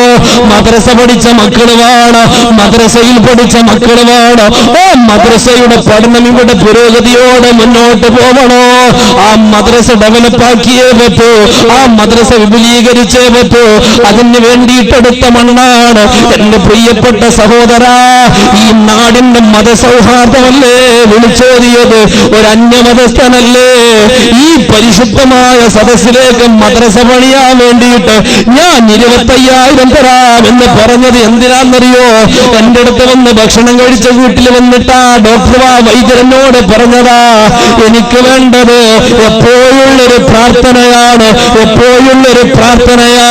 എന്റെ പെങ്ങളെ, എന്റെ പ്രിയപ്പെട്ട പിതാക്കളെ, എന്റെ പ്രിയപ്പെട്ട ഉമ്മമാരെ, ഒരാ മുസ്ലിമായ സഹോദരൻ പോലും 25,000 രൂപ തന്നിട്ട് എപ്പോഴും വേണ്ടത് പ്രാർത്ഥനയാണെന്ന് പറയുമെങ്കിലോ, പറയാൻ ആ വിശ്വാസമാ സഹോദരനുണ്ടായെങ്കില് എന്റെ ശബ്ദം ശ്രവിക്കുന്ന ആണുങ്ങളോട് പെണ്ണുങ്ങളോട് പ്രായഭേദ വ്യത്യാസമെന്ന് ഞാൻ ചോദിക്കാം. അല്ലാഹുവിന്റെ ദീനിന് വേണ്ടിയിട്ട്, ആ ദീന് ഇവിടെ നിലനിൽക്കാൻ വേണ്ടിയിട്ട് ആരൊക്കെ മുത്തലാഖ് കൊണ്ടുവന്നാലോ, ആരൊക്കെ ഏക സിവിൽ കോഡ് കൊണ്ടുവന്നാലോ, അന്ന് റമളാൻ 17 ബദർ നടന്നിട്ടുണ്ടെങ്കിലോ അതേ ബദർ ഇതാ ശാന്തമായ ബദർ നടക്കുകയാ. എന്റെ പ്രിയപ്പെട്ടവരെ, ഇവിടെ ദീനിന്റെ കടക്കൽ കത്തിവെക്കാൻ ഏത് മേലാളന്മാർ വിചാരിച്ചാലോ സാധ്യമല്ല. മുഅ്മിനേ, സാധ്യമല്ല മുഅ്മിനേ.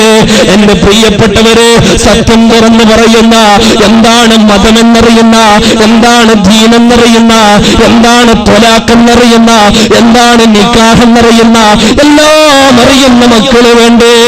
അതുകൊണ്ടാ ഓർമ്മപ്പെടുത്തുന്നത്, ഈ പരിശുദ്ധമായ മദ്രസയുടെ മണ്ണിന് വേണ്ടിയിട്ട് ഈ സദസ്സിലിരുന്നിട്ട് പാതിരാ സമയത്ത് നരകത്തെ കുറിച്ച് പറഞ്ഞ സദസ്സിലോ, സദഖയുടെ മഹത്വം പറഞ്ഞ സദസ്സിലോ, ആഫത്തിന്റെ ഭീകരത പറഞ്ഞ സദസ്സിലോ, അവസാനമായിട്ട് ഞാൻ എന്റെ പ്രിയപ്പെട്ട മുഅ്മിനീങ്ങളോട്, എന്റെ പ്രിയപ്പെട്ട മുഅ്മിനാത്തുകളോട് ചോദിക്കട്ടെ, ഈ സദസ്സിൽ നിന്ന് ഒരു 11,111 കൊടുക്കാൻ ഇന്ന് വേണ്ട 2 മാസത്തെ സാവകാശത്തിനുള്ളിൽ ഒരു 11,111 കൊടുക്കാൻ ഈമാനികാവേശമുള്ള, ഈമാനികാർജവമുള്ള തങ്ങളെ സഹോദര ഒന്ന് തയ്യാറാവണേ, ഒന്ന് തയ്യാറാവണേ.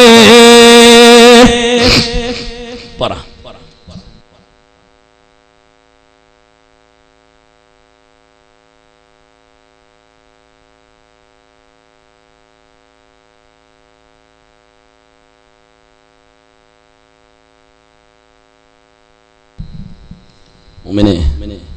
അഗളിയിലുള്ള ഒരു ഹൈന്ദവ സഹോദരൻ കൂടെ 5000 രൂപ അൽഹംദുലില്ലാഹ് ഈ സദസ്സിലേക്ക് വീണ്ടും സംഭാവന ചെയ്തിരിക്കുക. അല്ലാഹു ഖബൂലാക്കട്ടെ, അല്ലാഹു ഖബൂലാക്കട്ടെ. ആ സഹോദരന്റെ കുടുംബത്തിന്റെയും എല്ലാ വിഷമങ്ങളും അല്ലാഹു മാറ്റി കൊടുക്കുമാറാവട്ടെ.